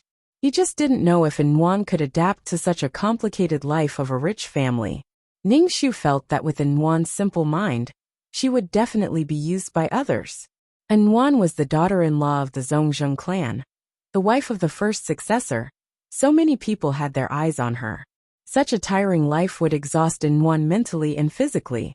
She had to beat around the bush when she spoke, and she also had to think about the meaning of other people's words. Just thinking about it made him feel tired for Yuan. Ningxu sometimes saw Yuan when he attended business banquets. There was fatigue between her eyebrows, and even the exquisite makeup couldn't hide this tiredness. She tried her best to talk to the other rich ladies elegantly, and she was also very careful with her words. This Yuan was no longer the lucky girl in the plot, who was pampered to the heavens by Gong Luo. Although Zhong Zhengbin loved her, he was busy fighting for his own power. Once he was trapped, he could only fight to the death. Now, Yuan had to help Zhong Zhengbin fight for resources and connections, so that Zhong Zhengbin could win the battle for the successor. Ningxu shrugged. Why didn't Yuan say that Zhong Zhengbin only had power in his heart now? Thinking about how Yuan accused him of being a cold-blooded capitalist who only had money in his heart, Ningxu wanted to laugh. Yuan turned her head and met Ningxu's eyes. Ningxu raised his wine glass to Yuan. Yuan hesitated and was about to walk towards Ningxu, but Ningxu turned and left. He didn't want to have anything to do with Yuan at all. Yuan stared at the man's back, her face turning purple. Suddenly she felt like crying. She was really tired. Sometimes, she couldn't understand Zhong Zhengbin's actions. Yuan wanted Zhong Zhengbin to give up such a fight and live an ordinary life. It was better than this endless fight. But every time she said something like this, Zhong Zhengbin would be very angry. He would hug her and tell her that it would be fine in the future, that it would be fine when we win. But when would that be? Yuan couldn't see the end of it. Yuan worked hard to learn how to help Zhong Zhengbin. But this kind of life made Yuan feel very lost and empty. Brocade clothes, branded bags, luxury cars to send her when she went out, and a nanny to wait on her at home. But Yuan felt that she shouldn't live such a life. She shouldn't immerse herself in such an endless fight. Ningxu didn't care about what Yuan did.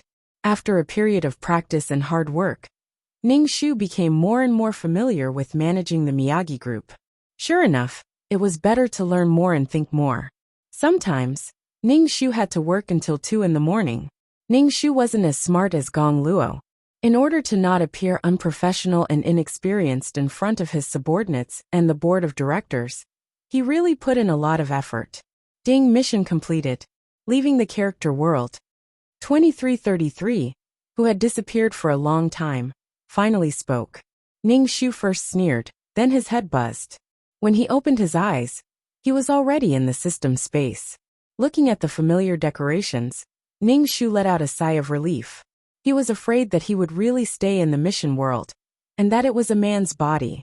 Ningxu looked down, and saw that his soul was so thin and transparent, that it was about to dissipate. He was shocked. His soul was already relatively strong, but he had never done a mission to the point where his soul was about to disappear. Right now, his soul would probably dissipate with the wind. Chapter 433. Ningxu didn't question 2333's disappearance. Instead, she sat down and absorbed the materials in the dimension to strengthen her soul. Ningxu was almost scared to death by how thin her soul was. The state of her soul was even worse than when she first entered the system after her death. Ningxu couldn't figure out why this mission was so harmful to her soul. After cultivating for a long time, Ningxu's soul finally grew stronger. Ningxu opened her eyes and saw that her soul had become stronger. She let out a sigh of relief and began to fire at 2333. Where the hell did you go? Ningxu's tone was very unpleasant. She must have been sent to the wrong place. She became a man again. 2333 quickly said, Listen to me, I can explain. I really can explain. Ningshu, listen to me. Ningshu. Degree. Why don't you explain yourself? I think I was sent to the wrong place again. I think there's a bug in my system. Or maybe it was invaded by a virus. I asked the system to repair my Cortex Prime. That's why I haven't been here for a while. Can you understand me? Fuck, I left her alone in the quest world. She called out to me but there was no response. I thought she would be trapped in the quest world forever. Can you understand me? Ningshu said calmly. If there are so many problems, why don't you just reformat it? There's nothing wrong with it. Ningshu suspected that 2333 was playing dead on purpose. Sob. How could you be so cruel? 2333 cried. Ningshu felt helpless and said to 2333, I met a quest enforcer this time. She's very strong. And this quest enforcer wanted my heart. 2333 quickly asked. Then did you fall in love with her? Did you give her your heart? How can that be? How can I fall in love with a woman? Ningshu said angrily. It's good that you didn't. 2333 sighed. Ningshu was puzzled and asked. Is there a problem? Some quest takers don't just want to earn more points. They also want to earn some extra money after entering a quest world. They want to get as many resources as possible. 2333 said. As for the quest taker, you have to know that the power of a person's heart is very strong, especially a pure heart of true love. It is very beneficial for the quest taker.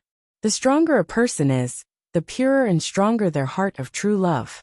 2333 explained. Ningshu was even more puzzled. Is that even possible? As long as the quest taker did not destroy the realm, some things are not easy to verify. It all depends on the mind of the quest taker. Since the quest taker was able to obtain the heart of true love, it is also considered a skill.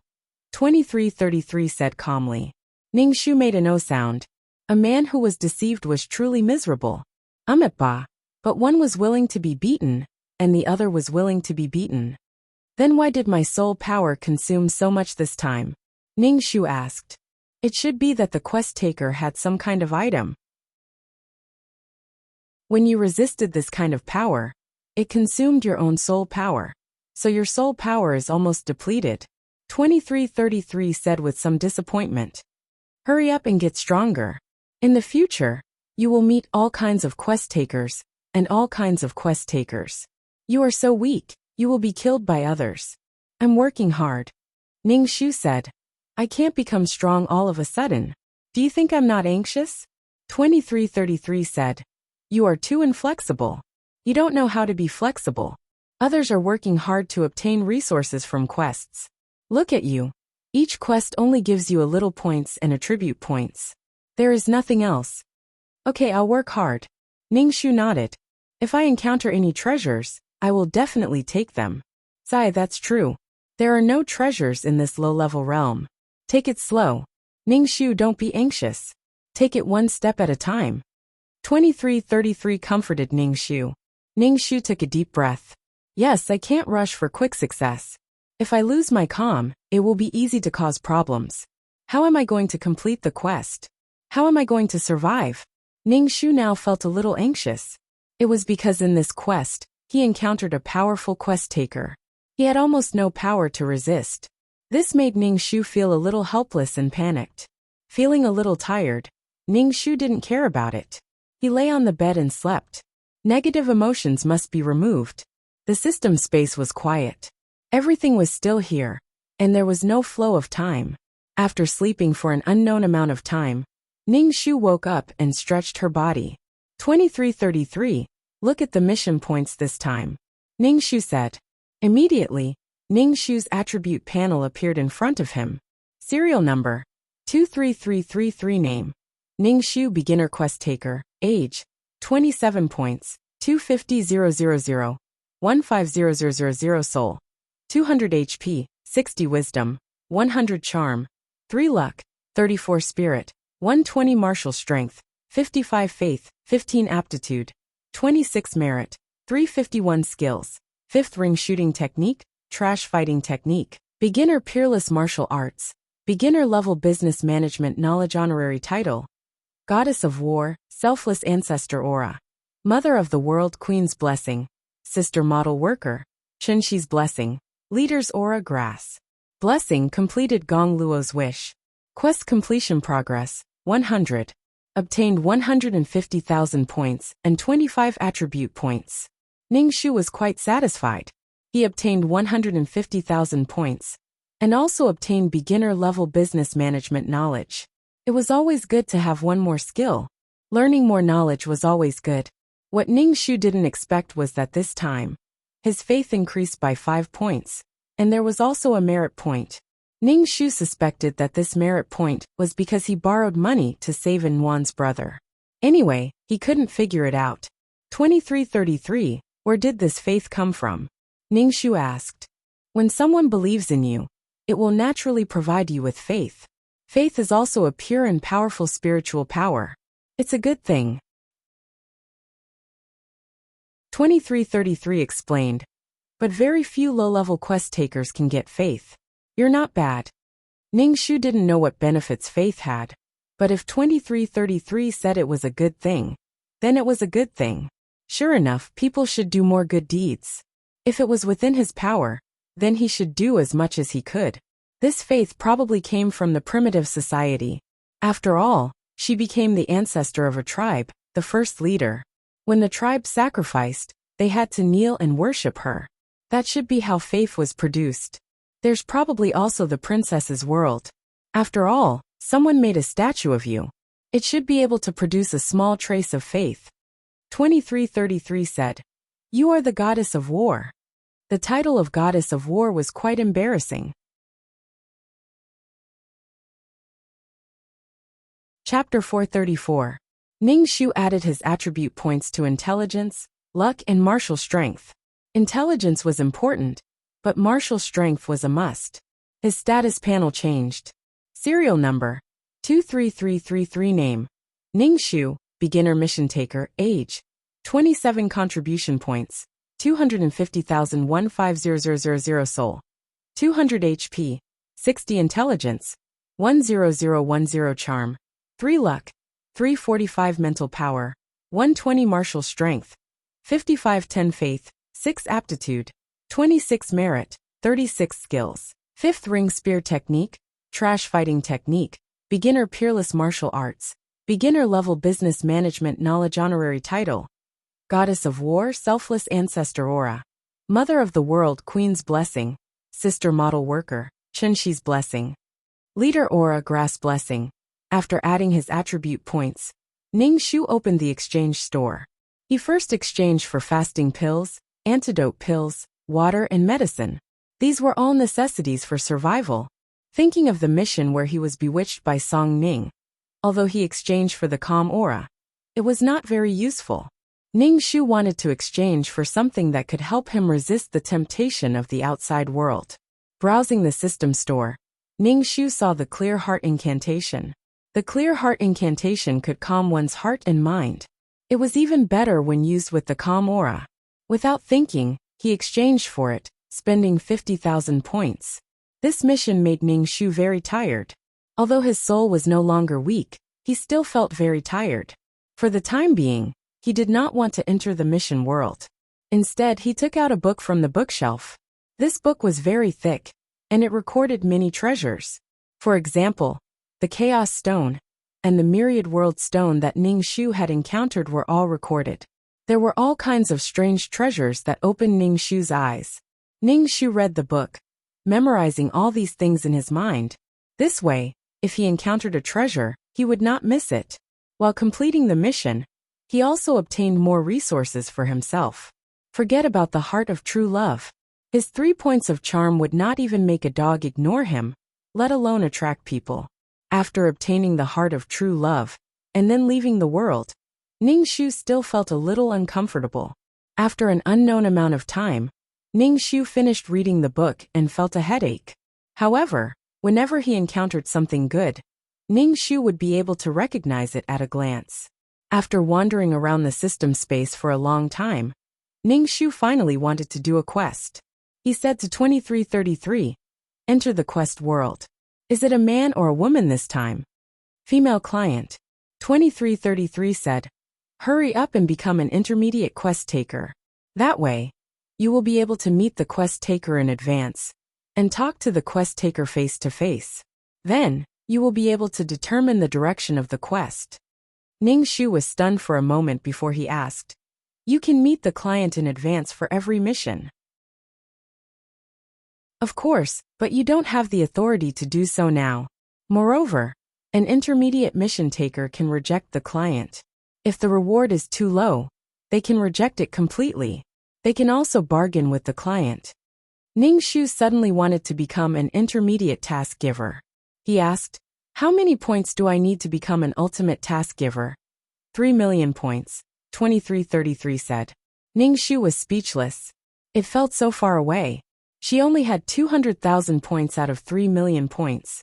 And she had to exchange them for all kinds of things every time.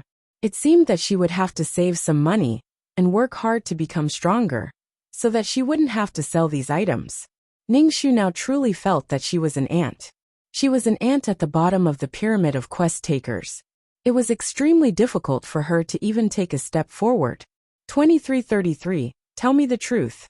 Do you think I can make it this far? Ning Shu asked 2333. 2333 hesitated for a moment before he said, I made an assessment based on your data. Your potential is not good.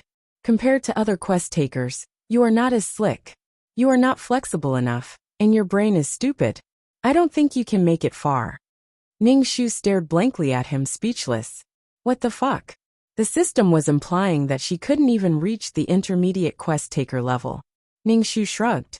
Although she was a little disappointed by 2333's words, she quickly pulled herself together. She was already a dead person. Now that she had the chance to experience 100 different kinds of life, it was already a blessing to be able to live like this. Even if she were to be erased one day, she would be satisfied with her life. 2333 said that she wasn't slick enough and wasn't flexible enough. She was just that stubborn. As long as she was alive, she had to be herself. Even if she was just a tool to repair the realm, she had to live happily. Let's enter the quest, Ning Shu said, striving for the 3 million points. Ning Shu's head buzzed. She felt herself merging with her body. Before she could open her eyes, someone suddenly lifted her blanket. A gust of cold wind blew in, making Ning Shu shiver. Sister Meow, why aren't you up yet? The sun is high up in the sky. A female voice sounded in her ear. She didn't sound old. Ning Shu wasn't in a good state. After a while she opened her eyes. She ignored the girl in front of her and covered herself with the blanket. It was so cold. Sister Meow, Mom is here to wake me up. The girl looked at Ning Shu curled up in bed and reached out to pull Ning Shu's blanket. What are you doing? Ning Shu looked at the girl. She was about 17 or 18 years old. Her skin was a little dark, and she wore white ear studs of an unknown material.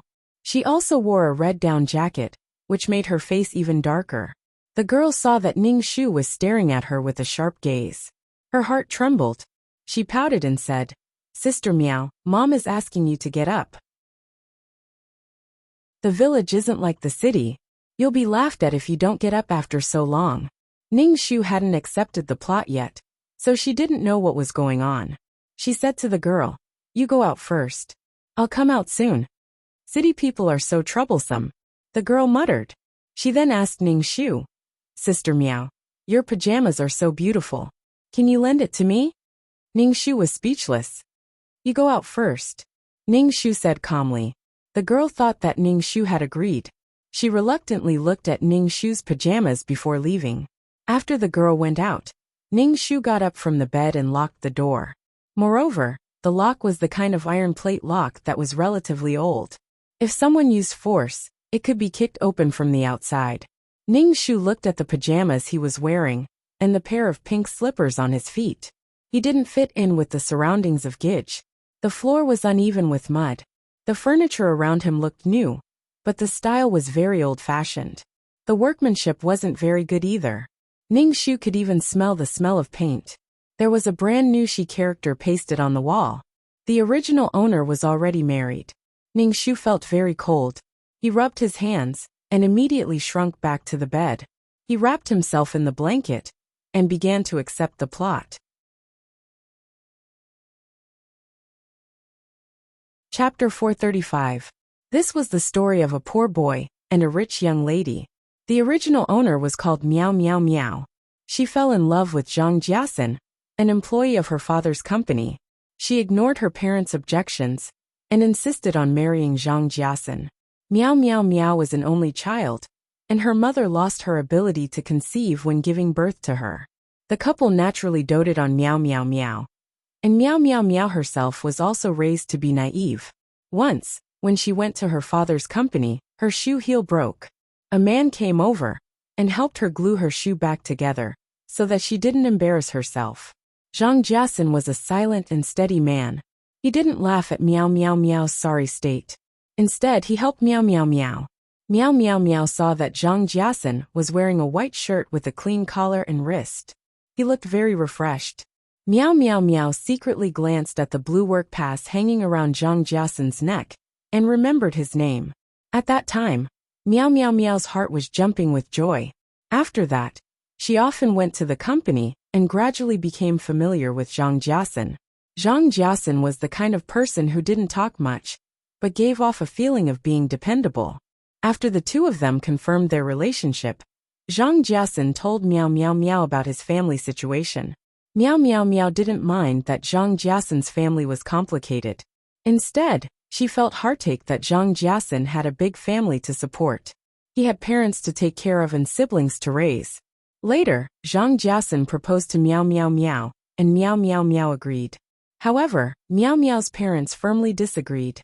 Their spoiled daughter was marrying that poor boy who came from the mountains. Also, there were sisters, sisters-in-law, and brothers-in-law. It was so complicated that Meow Meow couldn't handle such relationships. However, Meow Meow Meow was determined to marry Zhang Jiasen. Meow Meow's parents doted on their daughter and saw that Zhang Jiasen was also a talent. Thus they agreed. However, there was a condition. Their first child, whether it was a daughter or a son, must have the surname Meow. To be honest, Meow Meow's parents were looking down on them. However, Zhang Jiasen agreed. Meow Meow's parents even sold a house for a few million yuan. Meow's father wanted to write Meow Meow Meow's name on the property certificate. However, Meow Meow Meow felt that since they were about to get married, both of their names should be written on the property deed. Even if Zhang Jiasen refused, Meow Meow Meow still insisted on writing Zhang Jiasen's name on the property deed. Thus, the premarital property became the joint property after marriage. Zhang Jiasen kissed Meow Meow Meow's lips for the first time. When the two of them were in a relationship, they were passionate and restrained by etiquette. The most intimate moment was when they held hands. The most intimate moment was when Zhang Jiasen kissed Meow Meow Meow's forehead. After all, Zhang Jiasen was his son-in-law. If his position was too low, it would be a joke.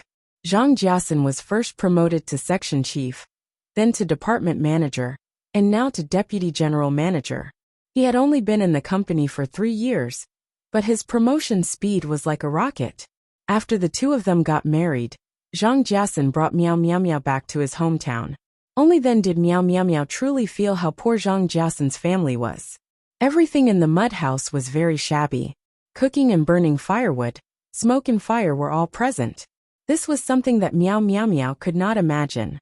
Zhang Jiasen stayed at home for a few days and prepared to return to the city for work. However, he asked Meow Meow Meow to stay behind. The reason was that he wanted Meow Meow Meow to spend more time with her family. After some time, he would come and pick her up. Meow Meow Meow felt that Zhang Jiasen's parents were considered as her parents, so she stayed behind. However, the days she stayed behind were not good. Meow Meow Meow was a young lady from a wealthy family.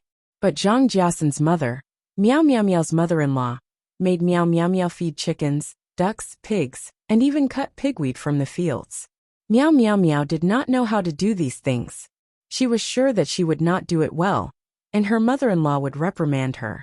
Meow Meow Meow felt that this was her mother-in-law, Zhang Jiasen's mother, and she respected her mother-in-law very much. Meow Meow Meow waited for Zhang Jiasen to pick her up. Even when Meow Meow Meow's parents called her to return, Meow Meow Meow did not return. In the end, Miao Miao's father pressured Zhang Jiasun, and Zhang Jiasun brought Miao Miao back to the city.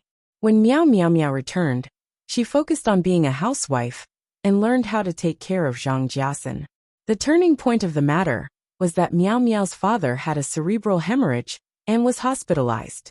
His condition deteriorated rapidly, and he suddenly passed away, leaving behind Miao's mother and daughter.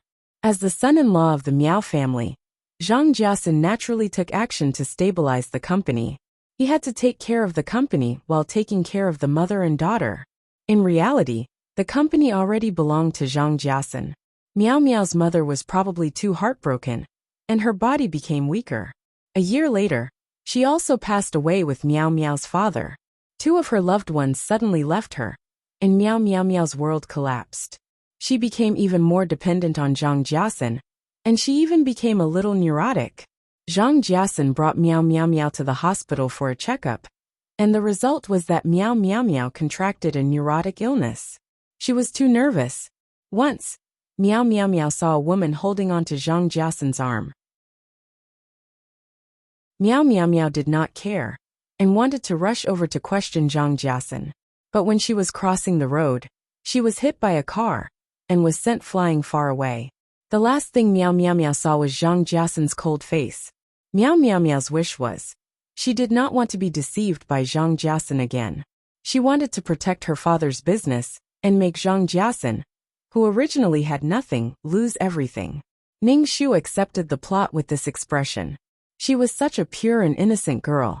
Miao spent the first half of her life in a honeypot, and the second half of her life was full of tragedies. This Zhang Jiasun was not an ordinary person. Damn, it was really cold. Ning Xu wrapped himself in the blanket. Bang bang bang.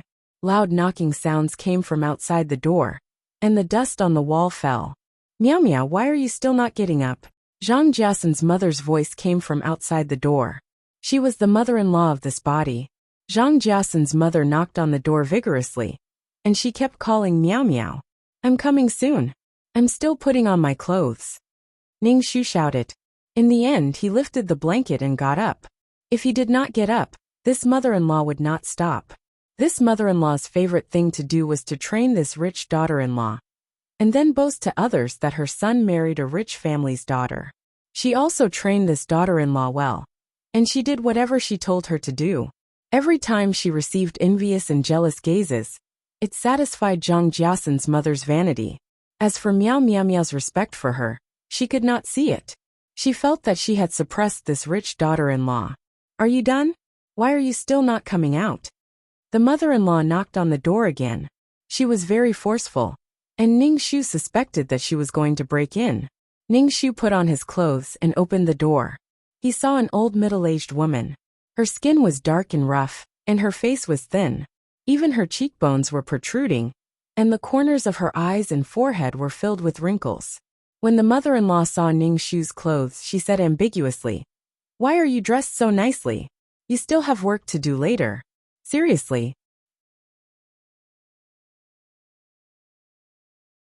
Chapter 436. Ning Xu looked at the clothes he was wearing. It was well tailored and had a nice design. It was indeed not suitable for work, but the original owner always wore such clothes. After all, his family was in the clothing business. Although the original owner was innocent, he had a good sense of aesthetics. After leaving the room, Ning Xu saw Zhang Jiasun's father sitting on the steps smoking. His trousers were rolled up, and his feet were covered in mud. It was obvious that he had just returned from the fields. Miao's father-in-law basically didn't say anything to the original owner of the body. Everything was said to Zhang Jiasun, and there was basically no communication between them. Ning Xu walked into the living room. Breakfast was placed on the table. Ning Xu felt a little hungry and sat down. Zhang Xiaomei, Zhang Qingqing walked in and said to Ning Xu, "Dad hasn't sat down yet. Why are you sitting down first?" Ning Xu did not know about this, and stood up. Zhang Xiaomei pulled Ning Xu's arm and said coquettishly, "Sister Miao, you said that you would give me the pajamas." Ning Xu looked at Zhang Xiaomei. The down jacket she was wearing was bought by the original owner. Zhang Xiaomei's favorite thing to do was to ask Miao if the original owner had anything good. bags, clothes, cosmetics, even a crystal hair clip.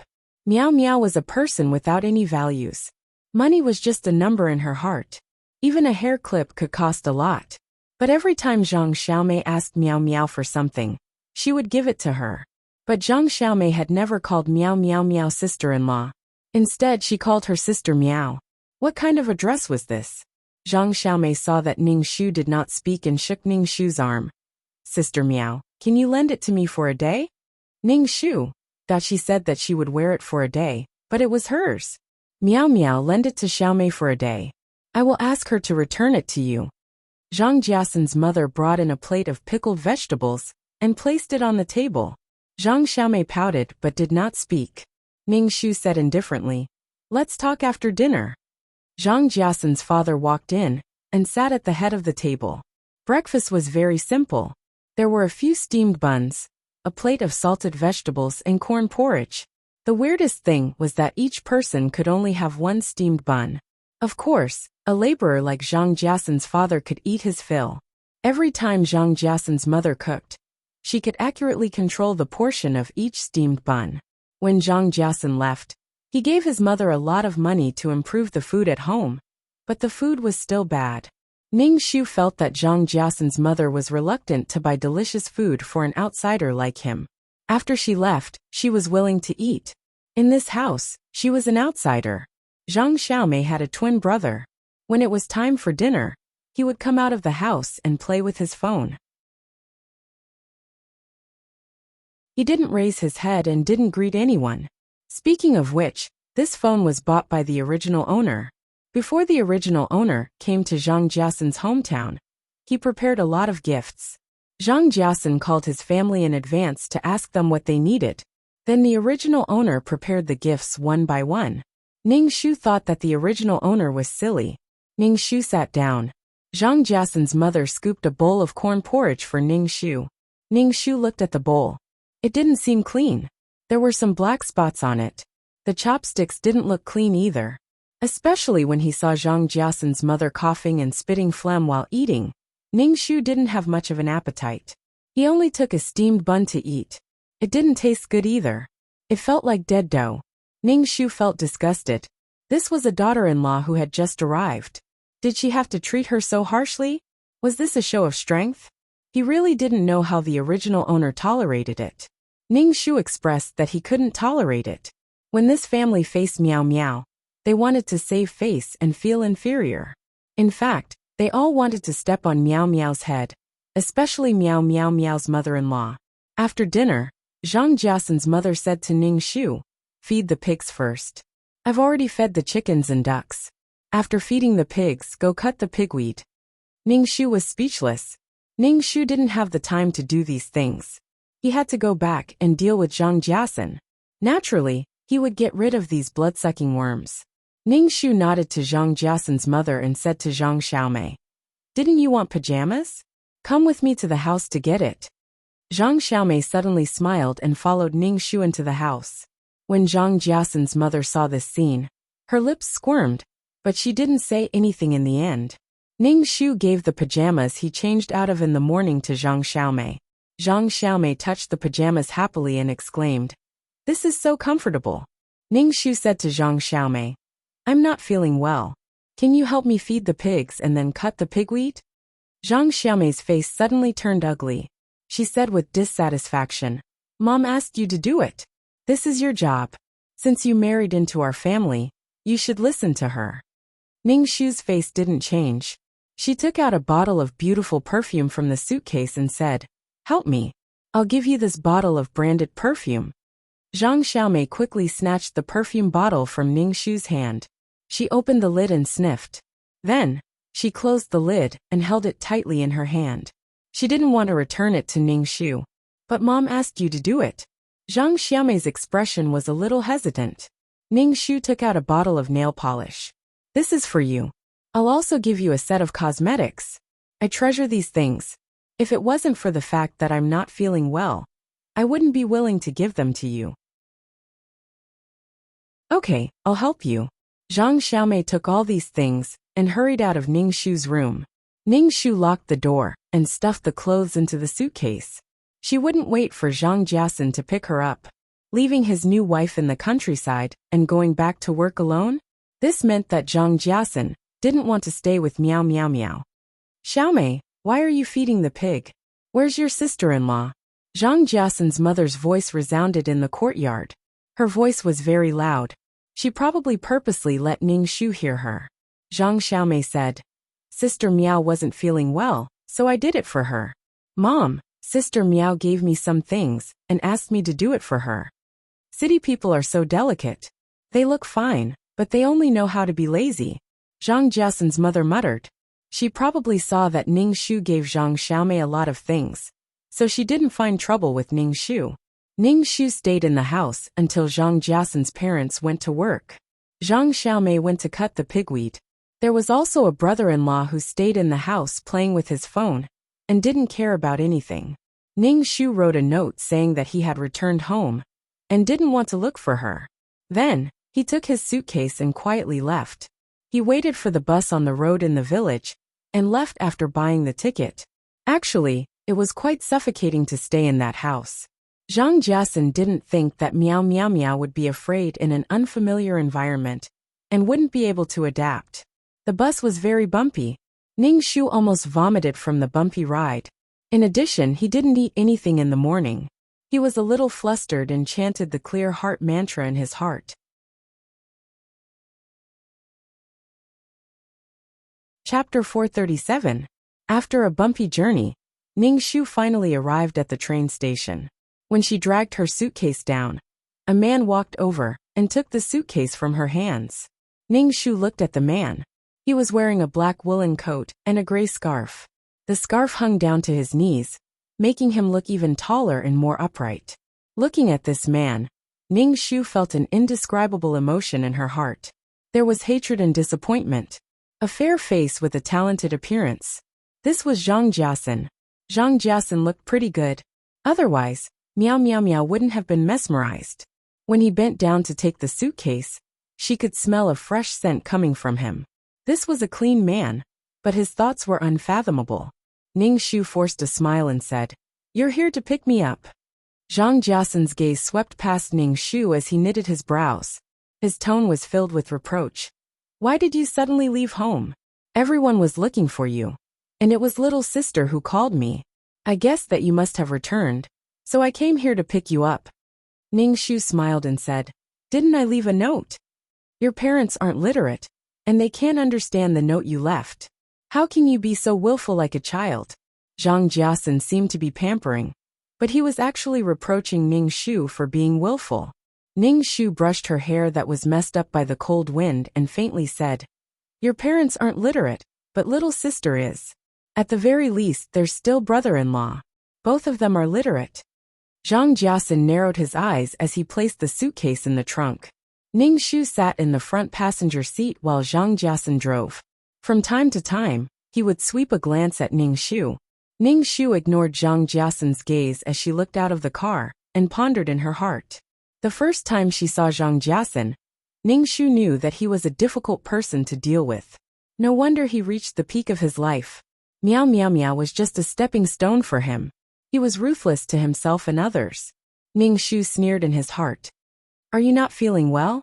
Zhang Jiasun saw that Ning Shu did not speak. He frowned and asked, Are you not feeling well? When Zhang Jiasun frowned, it was especially charming.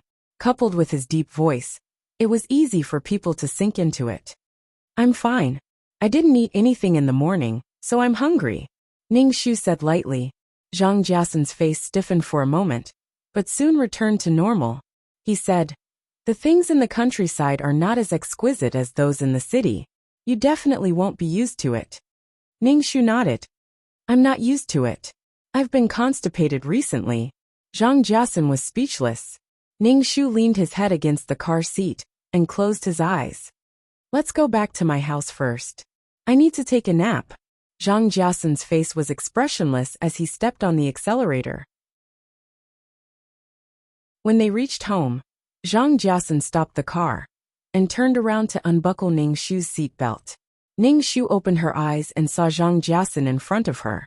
Ning Shu reached out to push him and asked, What are you doing? Zhang Jiasan's face had a helpless expression. We're home.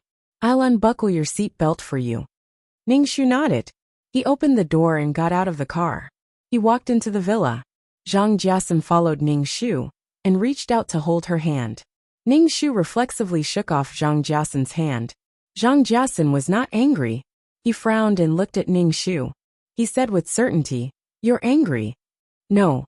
Ningxu smiled like the original owner. "How can I be angry with you?" Zhang Jiasan wanted to say something, but Ningxu had already entered the house. Zhang Jiasan helplessly followed. "Mom." Ningxu called out to Mother Miao, who was arranging flowers in the living room. Mother Miao was stunned for a moment. When she saw Ningxu, she dropped the flowers in her hand and walked over to hug Ningxu. Then, she looked at Ningxu from head to toe. "Well, you've lost weight and become tanned. How did you end up in such a mess?" Mother Miao's voice was filled with distress. "You should have come back long ago." Mother Miao was a middle-aged woman who had taken good care of herself. However, she was only in her 30s and looked very young. "Mom, I missed you so much." Ningxu hugged Mother Miao tightly. When this body hugged Mother Miao, it couldn't help but tremble. Clearly, it was the original owner's emotions. "It's good that you're back." Mother Miao immediately went to call Father Miao. Ningxu went upstairs to take a shower. There was no way to take a shower in the countryside. Even the toilets were leaky. Besides, it was so cold. She would freeze to death if she took a shower. Ningxu happily took a shower. When he came out, he saw Zhang Jiasan sitting on the sofa, reading a book in his hand. Seeing Ningxu come out, Zhang Jiasan put down the book in his hand and smiled at Ningxu. Zhang Jiasan was a person who didn't smile much, but his smile was stunning. Ningxu looked at Zhang Jiasan's smiling face indifferently. Zhang Jiasan frowned and walked in front of Ningxu. He stretched out his long arms and hugged Ningxu. His chin was on Ningxu's head, and he reached out to touch Ningxu's hair. In a low voice he said, "Don't be angry. You don't look good with a frown on your face. You said you were going to pick me up. Why didn't you come to pick me up?" Ningxu raised his head and asked, "I've been waiting for you to pick me up in the countryside." Zhang Jiasan breathed a sigh of relief and smiled. He touched Ningxu's head. "You're talking about this? The company has been a little busy recently. If you didn't come back, I was going to pick you up in a few days." "Haha." Ningxu gave Zhang Jiasan a fake smile. "You little girl." Zhang Jiasan's expression was very helpless. His helplessness was mixed with doting. This guy was definitely an award-winning actor. "Meow Meow, you're back. Come down and let Dad have a look." Meow Meow's father's voice came from downstairs. Ningxu pushed Zhang Jiasan's hand away from his head and turned to go downstairs. Zhang Jiasan lowered his head and looked at his hand. His eyes were deep and strange. Then he clenched his fist tightly. Then, he followed him downstairs. Ningxu hugged Meow Meow's father. Meow Meow's father was a fat man with a bald head. No wonder he had a cerebral hemorrhage in the movie. "Dad, you should lose weight. It's not good for your health to be too fat." Ningxu did not want Meow Meow's father to die so soon. Ningxu was very suspicious of Meow Meow's father's death, especially Meow Meow's mother. A year after Meow Meow's father's death, she died just like that. Meow Meow was also diagnosed with mental illness. Ningxu even suspected that Zhang Jiasan had contributed to it. However, Meow Meow Meow had always been a naive girl. It was not easy for her to realize that she had been deceived by Zhang Jiasan before she died. Therefore, there were some things that Ningxu had to verify himself. Okay, I'll listen to your daughter." Meow Meow's father touched his head and said with a smile. Then he saw Zhang Jiasan coming downstairs and said, "You're here too." Zhang Jiasan was very respectful to Meow Meow's father. Ningxu looked at Zhang Jiasan. Even if Meow Meow's father was dissatisfied with Zhang Jiasan's family background, Zhang Jiasan did not complain. Instead, he was respectful to Meow Meow's father. This was a man who could endure.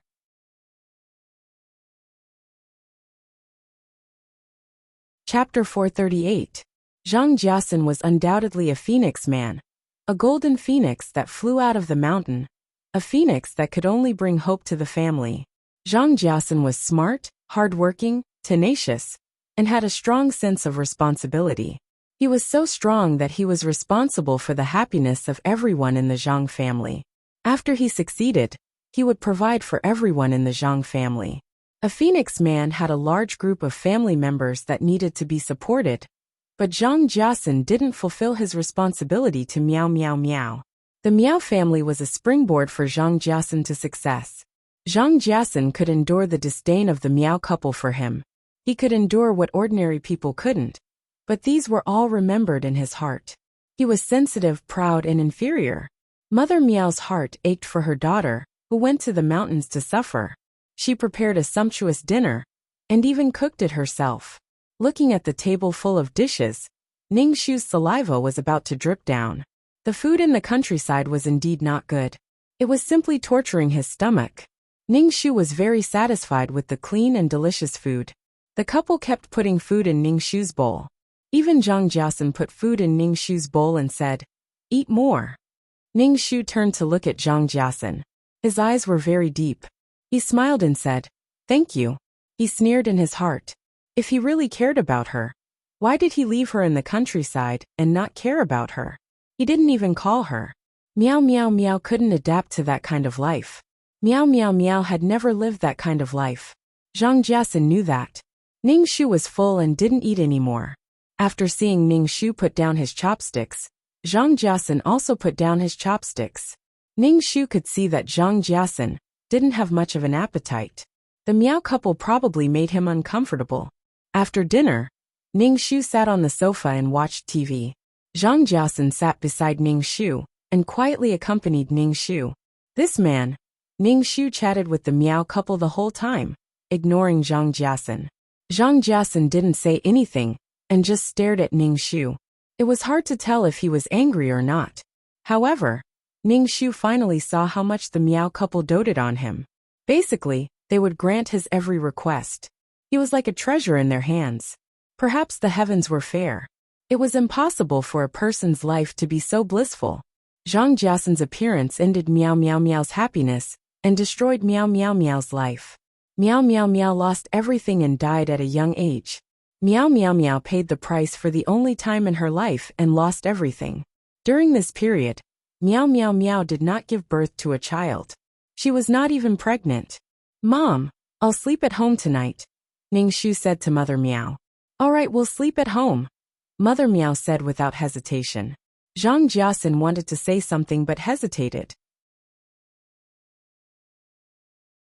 "Jiasun, let Miao Miao stay at home today," Mother Miao said to Zhang Jiasun. Zhang Jiasun nodded. "I'll listen to you." Zhang Jiasun was about to leave.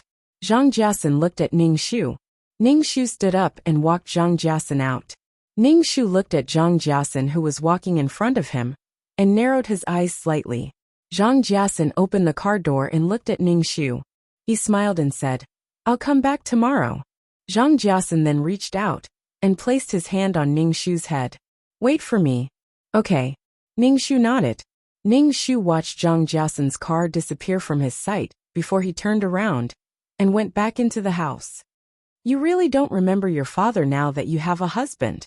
Miao Miao's father looked at Ning Shu with a resentful gaze. Ning Shu's face stiffened. He said, "Dad, I have something important to tell you." Miao Miao's father also became serious. He straightened his belly and looked like a coal boss. "What is it?" "There's nothing your father can't solve." Ning Shu pulled Miao Miao's father into the study and said, "Dad, I want to work in the company." Miao Miao's father was a little surprised. "Why do you suddenly want to work in the company?" Miao Miao's father thought that his daughter wanted to work in the company with Zhang Jiai. So he said, "Why don't you be Zhang Jiai's secretary?" "Ning Shu, the position of general manager is still vacant. I want to be the general manager." Ning Shu looked very serious. Miao Miao's father patted Ning Shu's shoulder. "Managing the company is not a small matter. Don't mess around." "I'm serious. I'll take the position tomorrow. If it doesn't work out, I'll resign." Ning Shu grabbed Miao Miao's father's arm and said coquettishly, "Dad, let me try. I want to manage the company." Okay. If it doesn't work out, you can resign." Miao Miao's father was completely perfunctory to Ning Shu. Obviously, he didn't think that his daughter had the ability. The next day, Ning Shu went downstairs in a smart suit. Miao Miao's father looked at Ning Shu and nodded. Well, you look good. Ning Shu smiled. Gong Luo's company was much bigger than Miao Miao's father's company in the last world. After breakfast, Ning Shu got into Miao Miao's father's car and went to the company. Daughter, don't be nervous. Dad will support you if anything happens. Miao Miao's father comforted Ning Shu. However, his forehead was sweating, and he kept wiping it with a handkerchief. Ning Shu looked at Miao Miao's father, who had a big belly. She took the handkerchief in his hand and wiped the sweat on his face. She said, Dad, from tomorrow onwards you have to control your diet. I'll ask the nutritionist to prepare a menu for you. You can't be like this. Miao Miao's father didn't know whether to be grateful that his daughter cared about him, or to force himself to eat in peace. When they arrived at the company, Ning Shu tidied up his clothes and flattened his collar before getting out of the car. Ning Shu followed behind Miao Miao's father without looking sideways. Miao Miao's father's company wasn't very big. It could only be considered a medium-sized company. Its performance was fixed, and it seemed to be in a bottleneck. However, after Zhang Jiasun took over, the company gradually became bigger and stronger. Miao Miao's father informed the executives of all the departments to come over for a meeting and publicly announced that Ning Shu would be the general manager. Miao Miao, it's okay to back out now. Miao Miao's father said, managing a company is not a joke. Ning Shu looked at Miao Miao's father seriously. Dad, this company is your blood and sweat. I want to inherit it. Even if I don't know how to manage it now, I can learn. It's impossible that I won't be able to learn forever. Miao Miao's father was stunned for a moment. Tears suddenly appeared in his eyes. He wiped them with a handkerchief and said, Okay, my daughter. It's good that you have this kind of heart. Let's learn slowly. Eventually you will learn. Zhang Jiasun is a talent. You and he are husband and wife. You can ask him to teach you. However, there are some things that you can't tell him completely. Miao Miao's father warned Ning Shu. Ning Shu nodded. People from all the departments came one after another. Zhang Jiasun also came. Zhang Jiasun was a little surprised when he saw Ning Shu, who was wearing a black suit with her hair tied up. Miao Miao Miao now looked very capable and neat. It was very different from her usual delicate appearance. Ning Shu turned to look at Zhang Jiasun. Behind him was a secretary who was holding a folder. This secretary had delicate features and wore black-rimmed glasses. In the plot, this woman was holding Zhang Jiasun's arm and was seen by Miao Miao Miao. Miao Miao Miao, who was crossing the road, was hit by a car and died.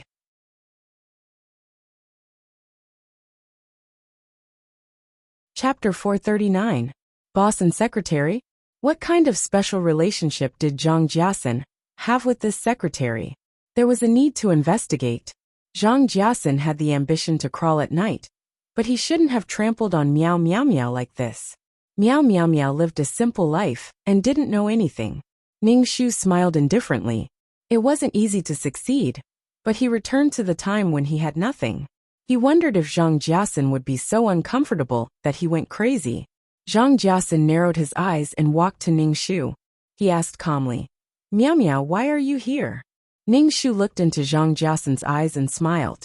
I'm going to work in the company. Are you happy to work with you every day? Zhang Jiasun's face flashed with a trace of astonishment. He looked at Ning Shu's face and seemed to think of something. A trace of hostility flashed in his eyes and disappeared. He showed a doting smile on his face. Of course. Ning Shu also smiled. That's great. Ning Shu looked at the secretary behind Zhang Jiasun. Her face was stiff and her expression was a little strange. When she met Ning Shu's eyes, she immediately lowered her eyes. Zhang Jiasun didn't say anything. He sat down in his seat and tapped his finger on the table. His side profile was as cold as iron. Zhang Jiasun now had the aura of a high-ranking person. He had the temperament of a successful person. No one could ignore him sitting there. When everyone arrived, Miao Miao Miao's father directly announced, This is my daughter Miao Miao Miao. From today onwards, she will be the general manager. Everyone looked at each other. No one in the conference room spoke. Zhang Jiasun's hand trembled. His sharp eyes swept across Ning Shu's face. Ning Shu said, Hello everyone, I'm Miao Miao Miao.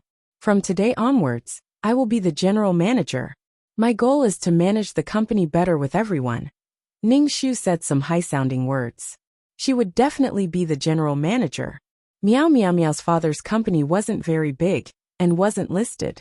Naturally, there was no board of directors to speak. To put it bluntly, this company belonged to Meow Meow Meow's father. Meow Meow Meow's father had absolute power. Zhang Jiasen was the first to stand up and applaud. He said, I believe that Meow Meow can do it well. When the others saw Zhang Jiasen clapping, they followed suit. Ning Shu narrowed his eyes and looked at this scene. He felt that something was wrong. He didn't expect Zhang Jiasen to be so prestigious in the company. The senior executives of several departments looked at Zhang Jiasen as their leader. This further illustrated Zhang Jiasen's ambition. Previously, Ning Shu had wanted to directly take Zhang Jiasen away, but now it seemed that this method was very risky. Moreover, she and Zhang Jiasen were still husband and wife. She didn't chase Zhang Jiasen away. Instead, Zhang Jiasen would remove her from the position of general manager. He could only take it slowly. Ning Shu's eyes swept over these people's hands one by one, and finally stopped on Zhang Jiasen's face. Meeting Zhang Jiasen's eyes, Ning Shu smiled at him. Zhang Jiasen also smiled at Ning Shu, and clapped unhurriedly. Ning Shu's smile grew even wider. Fighting against the heavens and fighting against people was a source of endless joy.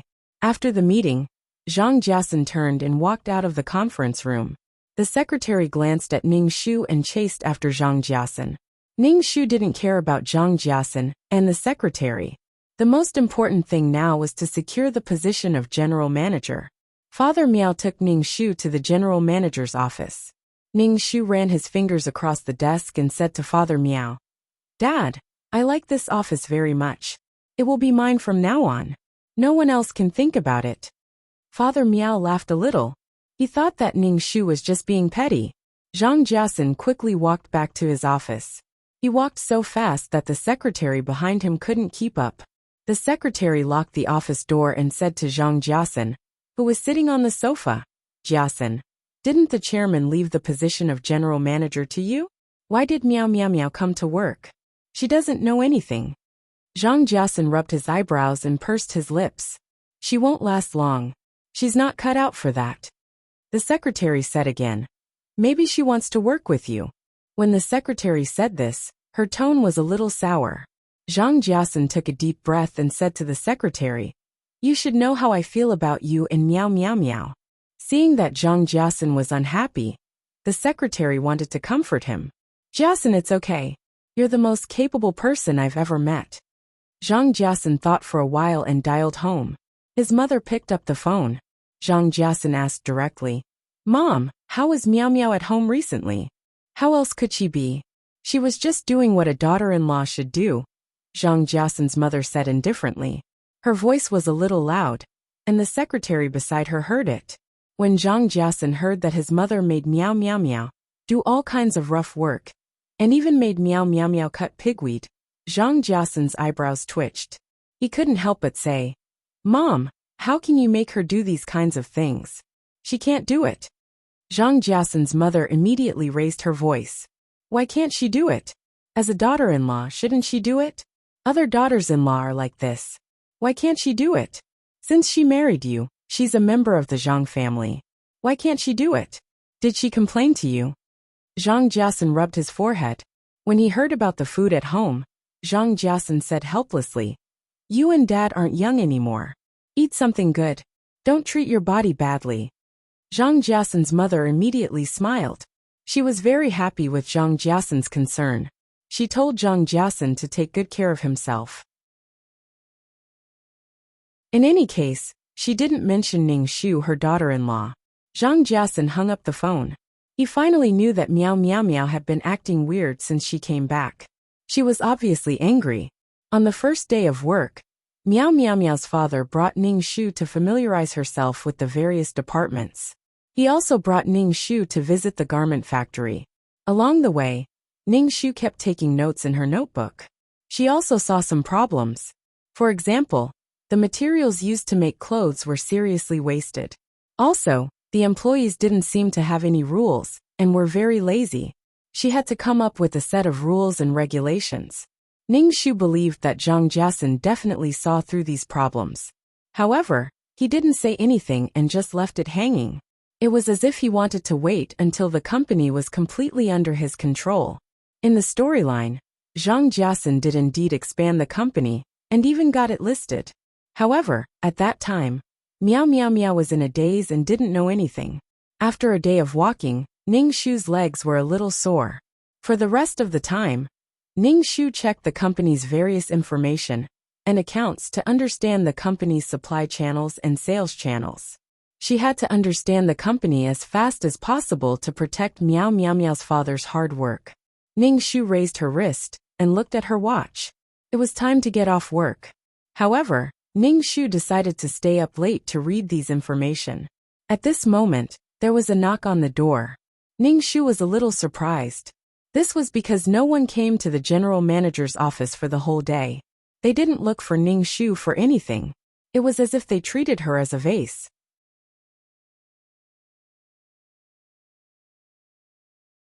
Chapter 440. It was the first time someone came to her office. Ning Shu straightened her face and said, "Come in." The person who came in was holding a bouquet of flowers that covered his face. Ning Shu knew who it was when she saw the man in a suit. "For my wife." Zhang Jiasun walked to Ning Shu and handed a bouquet of red roses to Ning Shu. Ning Shu took the red rose and smelled it with a smile on her face. Zhang Jiasun looked at the documents piled high on the table. His eyes flashed and said, "You're still reading the documents. It's time to get off work." Ning Shu said, "Yes, I can't understand some of them, so it's more time-consuming. By the way, why did you think of sending me flowers?" Ning Shu changed the topic and said with a smile, "I'm flattered." Ning Shu put the bouquet on the table and didn't look at it again. Zhang Jiasun asked, "Miao Miao, don't you like it?" This was the first time Zhang Jiasun sent flowers. Miao Miao Miao knew that Zhang Jiasun's family condition wasn't good, so she never let Zhang Jiasun give her gifts. Even if Zhang Jiasun wanted to buy, Miao Miao Miao wouldn't allow it. When they were dating, Zhang Jiasun was just an ordinary employee. Most of his salary had to be sent home. Miao Miao Miao felt sorry for Zhang Jiasun. So far, the only thing Zhang Jiasun gave Miao Miao Miao was a wedding ring. Every time Zhang Jiasun wanted to buy a gift, he would buy it in front of Miao Miao Miao. Ning Shu smiled in her heart. If he really wanted to buy a gift, he couldn't buy it secretly. Would Miao Miao Miao return the gift? Miao Miao Miao was a girl from a rich family. She wouldn't do such a thing. Zhang Jiasun looked at Ning Shu's indifferent expression and couldn't help but ask, "Miao Miao, you don't like roses?" Ning Shu nodded. "I don't like red roses. I like tulips. The language of tulips is noble and pure love." Zhang Jiasun's face stiffened for a moment. He didn't seem to understand the meaning behind Ning Shu's words. He reached out and grabbed Ning Shu's hand. He looked at Ning Shu and said, "You're angry, right?" Ning Shu tilted his head and looked at Zhang Jiasun without saying a word. He withdrew his hand without a trace. Zhang Jiasun's hand was very cold. "My parents are farmers from the countryside. In order to send me to college, they spent all their money. Sometimes, they are overly frugal and can't bear to spend money on food and clothes." Zhang Jiasun frowned. "I apologize on behalf of my parents." Ning Shu shook his head. "I don't blame them. To be honest, I only know how blessed I am when I see them living such a hard life. That's why I'm determined to manage the company well." Ning Shu deliberately said this to disgust people. Zhang Jiasun's eyes flashed with a trace of fierceness. He stretched out his hand to hold Ning Shu's shoulder and said with a smile, "It's time to get off work. I'm here to take my wife home." Ning Shu smiled and picked up his bag. "Okay." Zhang Jiasun also smiled. These two people looked like a loving couple, but each had their own thoughts. Ning Shu and Zhang Jiasun walked side by side. When they reached the company's lobby, they saw the secretary with black-rimmed glasses waiting at the front desk. Ning Shu carefully looked at the secretary. Could this be Zhang Jiasun's true love? In fact, she wasn't as beautiful as Miao Miao Miao. "Manager, there's an urgent document that needs your signature," the secretary said to Zhang Jiasun. Her voice was trembling. Zhang Jiasun pursed his lips and quickly walked over. He opened the document and glanced at the secretary. The secretary lowered her head and didn't speak. Zhang Jiasun signed it. Ningxu walked over and asked, "What document?" "Let me see. I'm the company's general manager." Zhang Jiasun quickly closed the folder and said, "Actually, it's not a big deal." "If it's not a big deal, then why is your secretary in such a hurry?" Ningxu raised his eyebrows. The so-called document was just a piece of white paper. It was difficult for Zhang Jiasun to seriously sign his name on a piece of white paper. "Let's go. We don't talk about work after work." Zhang Jiasun held Ningxu's hand and walked away. Ningxu turned around and looked at the secretary. She was holding the document and standing at the front desk. She kept staring at Zhang Jiasun's back. Ningxu turned around and glanced at Zhang Jiasun. All kinds of thoughts flashed through his mind. After getting in the car, Ningxu said directly, "Let's go back to my parents' house. My suitcase is at home." Zhang Jiasun pursed his lips and said, "Okay." When they got home, Mother Miao immediately greeted Ningxu. She asked if Ningxu was hard at work, if anyone bullied him, and all kinds of other questions. Ningxu answered all of them. Mother Miao brought a bowl of soup to Ningxu. She said it was soup for Ningxu and forced Ningxu to drink it. Mother Miao then gave Zhang Jiasun a bowl of soup. Zhang Jiasun thanked her very politely. After drinking it, he even praised Mother Miao for making good soup. This made Mother Miao very happy. However, Ningxu could tell that Zhang Jiasun had something on his mind. He was in a daze. Ningxu guessed that it was about the secretary. "Jiasun, I want to stay at home for a while. I have some things to ask Dad," Ningxu said to Zhang Jiasun. Zhang Jiasun paused for a moment and said, "Okay, then I'll go back first." Ningxu nodded. Zhang Jiasun took his jacket and left. Ningxu just looked at Zhang Jiasun's back coldly. "Why did Jiasun leave? Your husband and wife. What's wrong with him staying? It's not like you're not married." Mother Miao poked Ningxu's forehead. "Why didn't you ask him to stay?" "Oh right. I have something to tell Jiasun," Ningxu said to Mother Miao. He took the car keys and went to the garage to start the car. Ningxu went out. However, he wasn't going to find Zhang Jiasun. Instead, he went to the detective agency. Ningxu directly said to the person in charge of the agency, "I want you to help me investigate my husband, Zhang Jiasun, and his secretary." Ningxu pushed Zhang Jiasun's photo to the person in charge. "This is Zhang Jiasun. Here's the deposit." "Okay. I'll let you know if I have any news." The person in charge took the photo and the money. Ningxu left the detective agency and went to the Chinese medicine shop to get some herbs. Then he drove home.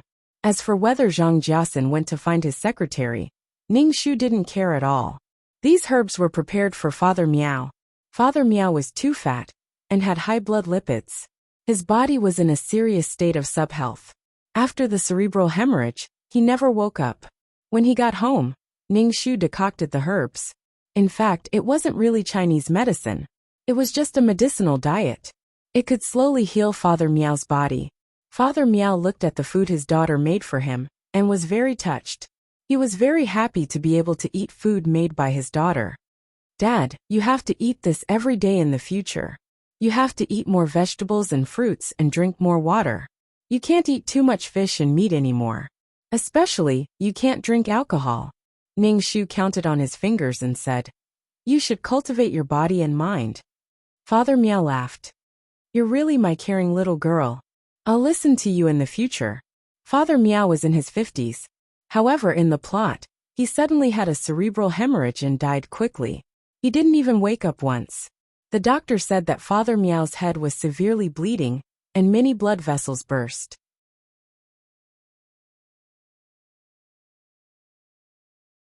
Chapter 441. Ningxu still had doubts about Father Miao and Mother Miao's death. If it was really Zhang Jiasun, then Zhang Jiasun was more ruthless than she imagined. She had to be prepared for both sides. After dinner, Ningxu asked Father Miao about some things. She learned about the people in the various departments and the middle-level and high-level employees of the company. Seeing that his daughter was so motivated, Father Miao told Ningxu about the personnel of the company, including the employees who had followed him all the way to the company. Father Miao also fought for this company In his words, he could only maintain the current state. It was difficult for him to go up. Sometimes Father Miao even felt powerless. Seeing Ning Shu's serious look, Father Miao wanted to hand the company over to Ning Shu.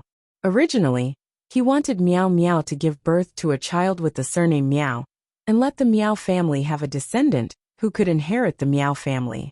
Now that he saw that his ignorant daughter was willing to learn to manage the company, it was more practical to teach his daughter than to look forward to the child who had no shadow. Miao Ying's father taught Ning Shu everything he knew. He talked endlessly about the times when he started his business. When he talked about the hardships of starting a business, Ning Shu felt very upset. This was the feeling of the original owner. Her father's hard work was taken away by Zhang Jiasen. Not only did Zhang Jiasen cheat her of her feelings, but he also took away her father's company. Ning Shu didn't know if Zhang Jiasen had a plan to get close to the original owner, or if he was ambitious, because he was promoted step by step in the company. However, based on Zhang Jiasen's attitude towards the original owner, Ning Shu guessed that Zhang Jiasen must have a plan. Ning Shu used the darkest thoughts to guess Zhang Jiasen. The original owner was stupid. She didn't even know if her man loved her or not. All kinds of thoughts flashed through Ning Shu's mind. She kept recording the important information that Father Miao said. Ning Shu went back to her room to rest until midnight. It was already midnight. Ning Shu took out her phone and called Zhang Jiasen. What was Zhang Jiasen doing now? The phone rang for a while before it was hung up. Ning Shu smiled and called again. It also rang for a while before it was hung up. Ning Shu smiled and called her again. This time, her phone was turned off. Oh hee. Ning Shu guessed that Zhang Jiasen was having sex with a woman. Her phone call had disturbed Zhang Jiasen. The next morning, Ning Shu went to Zhang Jiasen's office as soon as he arrived at the company. Zhang Jiasen was talking to his secretary. Ning Shu asked Zhang Jiasen directly, "Why did you hang up on me?" Zhang Jiasen was stunned at first. He glanced at the secretary and then said to Ning Shu, "I thought it was a harassing call, so I hung up." After a day of work, I need to go home and have a good rest. Naturally, I turned off my phone. Was there no caller ID? Ning Shu nodded and accepted this flawed reason. Instead, he looked at Zhang Jiasen's secretary and said with a smile, "Miss Secretary, you look much prettier today than yesterday. Nice lipstick." Ning Shu nodded and praised. He then said to Zhang Jiasen, "Introduce your secretary." "There's nothing to introduce. She's just a secretary. You can call her Secretary Xue." Zhang Jiasen said indifferently. Ning Shu nodded. Seeing Secretary Xue's face dim, Ning Shu smiled inwardly. "By the way, Dad said that I'll be in charge of the factory. In the future, I might have to spend a lot of time in the factory," Ning Shu said to Zhang Jiasen. Hearing this, even with Zhang Jiasen's composure, his face couldn't help but change. The most important part of a company was the factory. Designers basically stayed in the factory. A company's strength was in the factory. It was also the place where oil and water were most easily produced. Zhang Jiasen immediately calmed down. He said to Ning Shu with some worry, "Can you handle such a big factory? Plus, you've never managed this before. I'm afraid it'll be a bit difficult." "It's okay. Dad will help me," Ning Shu said with a smile. Seeing the gloominess between Zhang Jiasen's eyebrows, Ning Shu smiled even brighter. Zhang Jiasen's hands behind his back were clenched into fists. The veins on the back of his hands were popping. He smiled at Ning Shu and said, "My little wife is amazing. You can come to me if you need anything." "Okay." Ning Shu smiled and nodded. Although he felt disgusted, he still had to maintain a smile. Ning Shu walked in front of Secretary Xue and reached out to take off her eyes. He found that Secretary Xue's eye makeup was very beautiful. Her eyes were black and bright, with a pitiful feeling. Secretary Xue was shocked by Ning Shu's action. She took a step back. Zhang Jiasen almost couldn't hold it in. Fortunately, he controlled himself and didn't take a step forward. "Secretary Xue, you're so beautiful. You even covered your beautiful eyes with glasses. You should wear contact lenses." Ning Shu stuffed the glasses into Secretary Xue's hands. Secretary Xue quickly put them on and said, "My eyes are allergic to contact lenses." "I see." Ning Shu smiled faintly. He then turned around and walked away. After Ning Shu left, Secretary Shui let out a long breath. She turned around and said to Zhang Jiasen, "Do you think Meow Meow Meow knows something?" "Impossible. She doesn't have that brain," Zhang Jiasen said faintly. He glanced at Secretary Shui. "Don't get too close to me in the company." "Yes, I know." Secretary Shui bit her lips. She looked a little wronged. Man, bear with it. I'm also enduring it," Zhang Jiasen said. Ning Shu received a call from the person in charge of the detective agency. He said that there was a result. Soon, Ning Shu arrived at the agreed coffee shop. The person in charge gave Ning Shu a folder. Ning Shu opened the folder. There were many photos inside. They were all of Zhang Jiasen and Secretary Shui. They were either holding hands or hugging each other. However, these photos were taken at night and weren't very clear. Ning Shu said, "Some are not very clear. It's not easy for us to take these photos. We can't see any intimate actions between the two during the day." The person in charge looked at Ning Shu. "Your husband is very vigilant." Zhang Jiasen's intelligence was unquestionable. She could take these photos because Zhang Jiasen wasn't vigilant against her. He thought she was an ignorant fool. Ning Shu noticed the background of the photos. He squinted and said, "This is?" "That's right. This is Tangchen residence. Zhang Jiasen has a house here. Shui Man usually lives here," the person in charge said. Ning Shu's expression was indifferent. Tangchen residence was worth a lot of money. Ning Shu asked, "Under whose name?" "Zhang Jiasen." Ning Shu's pupils constricted. How could Zhang Jiasen have the money to buy a house that costs more than 5 million? A deputy general manager's salary wasn't enough to support him to buy such an expensive house. "Are you sure?" Ning Shu asked. "Can you help me get a copy of the property certificate? This is a little difficult." The person in charge shook his head. "Money isn't a problem," Ning Shu said.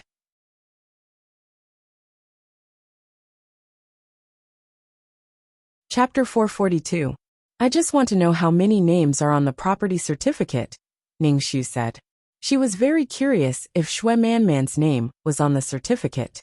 "I'll find a way to get you a copy of the certificate." The person took Ning Shu's money. Ning Shu put the photos in the file and said, "Tell me about Shui Man's background." The person looked at Ning Shu and said, "Zhang Jiasen and Shui Man were a couple in college.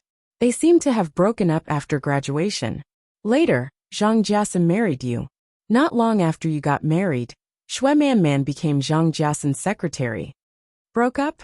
That means the two of them might not have broken up at all?" Ning Shu said, "Help me investigate these things." If there was nothing fishy about it, Ning Shu would eat shit and leave his new wife in the countryside. Maybe he would be with Shui Man. Maybe Shui Man knew about this marriage scam plan and even participated in it. "Okay, since I've taken your money, I'll do it for you." The person nodded and said, "By the way, investigate Shui Man's family background." Ning Shu said indifferently. The person nodded. "Okay. You can't tell anyone that I've investigated Zhang Jiasen and Shui Man. Ning Shu narrowed his eyes. "Don't worry. We have professional ethics," the person in charge promised. Then, he took the money Ning Shu gave him and left. Ning Shu took a sip of the bitter coffee, picked up the file, and went to the bank to open a safe. He put the file in the safe. She and Zhang Jiasen were husband and wife. Zhang Jiasen might find these things at home. These were all evidence of Zhang Jiasen's crimes. With these things, Zhang Jiasen would be the wrong party in this marriage. Ning Shu wanted to check the company's accounts. Where did Zhang Jiasen get the money to buy the house? He transferred the property to his name without batting an eyelid. Zhang Jiasen was more than powerful. There must be something wrong with the accounts that allowed Zhang Jiasen to make so much money without being discovered. Back in the office, Ning Shu found Zhang Jiasen sitting on the sofa waiting for her. Seeing the well-dressed Zhang Jiasen, Ning Shu almost couldn't help but want to kick this guy. "I'm so angry, but I still have to keep smiling." Ning Shu chanted the heart-cleansing mantra in his heart. Zhang Jiasen walked in front of Ning Shu and saw that Ning Shu's expression was not very good. He asked, "What's wrong? You look like you've been wronged. Tell me and I'll help you vent your anger." Ning Shu, "Ha ha ha. I'm fine. I'm just a little tired, So I went to the factory. Ningxu rubbed his forehead and said. Zhang Jiasen had a faint smile on his face and said, managing a company isn't something that can be done in a day or two. Take it slow. Ningxu nodded and thought about it in his heart. It was easy to cheat the supply channels. Buttons, needles, scissors, rulers, these small things could all be falsified. There was also the equipment for making clothes. Ningxu glanced at Zhang Jiasen and didn't intend to ask him anything. It was not good to act rashly and alert the enemy. This company was her father's. If there was anything, she could just ask Father Miao. It was too convenient for Father Miao to check the accounts. Why are you looking for me? Ningxu asked Zhang Jiasen. Looking at the talented and calm Zhang Jiasen, she felt that it was a waste of his good looks. Inside, he was a greedy, selfish, and scrupulous and even vicious man. Zhang Jiasen said with a bit of bitterness, Miao Miao, shouldn't you go home? I go home alone every day. Let's spend some time together. Keep pretending. Ningxu nodded. I'll go back in a few days. I'll ask Father something in the next few days. Zhang Jiasen's eyes flashed with a dark light. Ningxu asked, Miao Miao, do you really want to manage the company? Yes. After I came to your house, I never thought that there would be someone living such a poor life. I suddenly found that I'm living a happy life. In order to be happy forever, I have to work hard. This little bit of hardship is nothing. Ningxu used this matter to discuss Zhang Jiasen again. Zhang Jiasen's face flashed with displeasure. He said in a pampering tone, You are my little princess. Even if you don't do anything, I will still spoil you. You can also be happy forever. Ningxu, wretch, she really wanted to vomit on this man's face. She didn't expect Zhang Jiasen to say such words. The plot didn't say such words. Obviously, Zhang Jiasen didn't want her to work in the company, especially when she occupied the position of general manager. Moreover, she was the heir of this company, the first in line. Although she wanted to vomit, she still had to maintain a smile. Ningxu smiled at Zhang Jiasen and said, I know you are very good to me. At this moment, there was a knock on the door. Then Shui Man, who was dressed in a secretary's office wear, walked in. When Ningxu saw Shui Man, she recalled that Shui Man lived in a luxurious house owned by Tang Chen. For a secretary to live in such a house, Shui Man must be Zhang Jiasen's mistress. Maybe it was love between them. What's the matter? Ningxu asked, looking Shui Man up and down. Shui Man looked at Zhang Jiasen and said, Manager, the head of the sales department is looking for you. She has something to tell you. Ningxu raised his eyebrows. He suspected that this was true. Ningxu realized that Shui Man always appeared when she was with Zhang Jiasen. Last time, she took a piece of paper for Zhang Jiasen to sign. This time, it was the head of the sales department. Ningxu smiled and said, It must be something important. As the general manager, I have to go take a look. Shui Man's face stiffened, and a trace of panic flashed across her face. Ningxu sneered. As expected, it was really disgusting. You have a lot of documents here. I'll go. Zhang Jiasen glanced at Shui Man and saw her panic. He rejected Ningxu on the spot. I'll go too. I can help with anything. Ningxu got up from the leather chair. Zhang Jiasen reached out and pressed Ningxu back into the chair. You just read the documents obediently. I'll take care of these things. With that, Zhang Jiasen quickly walked out of the office. Shui Man hurriedly followed Zhang Jiasen. Ningxu rolled her eyes. She suddenly realized that her eyes had seen through too many things. Now that she looked at the two of them, she felt that their acting was very clumsy. Perhaps it was because they knew the truth, but now that she saw that there were loopholes everywhere, or perhaps they felt that they were stupid. These two people were somewhat unscrupulous in front of her. The original owner, Miao, was a housewife. She didn't know about the company, and didn't know that Shui Man was a secretary. She only knew about this person's existence before she died. Speaking of which, Miao's death was indirectly related to Zhang Jiasen and Shui Man. Ningxu even suspected that Zhang Jiasen did it on purpose. He deliberately let Miao know about Shui Man's existence. At that time, the Miao couple was already dead. No one could suppress Zhang Jiasen. Moreover, Meow Meow Meow was found to be crazy. No one suspected anything.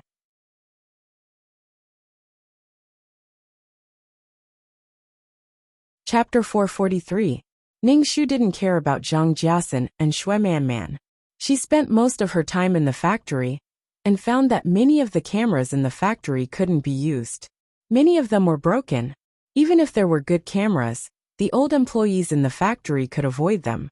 Although it wasn't expensive, there were so many people in the factory. If everyone took one, it would be a lot of money.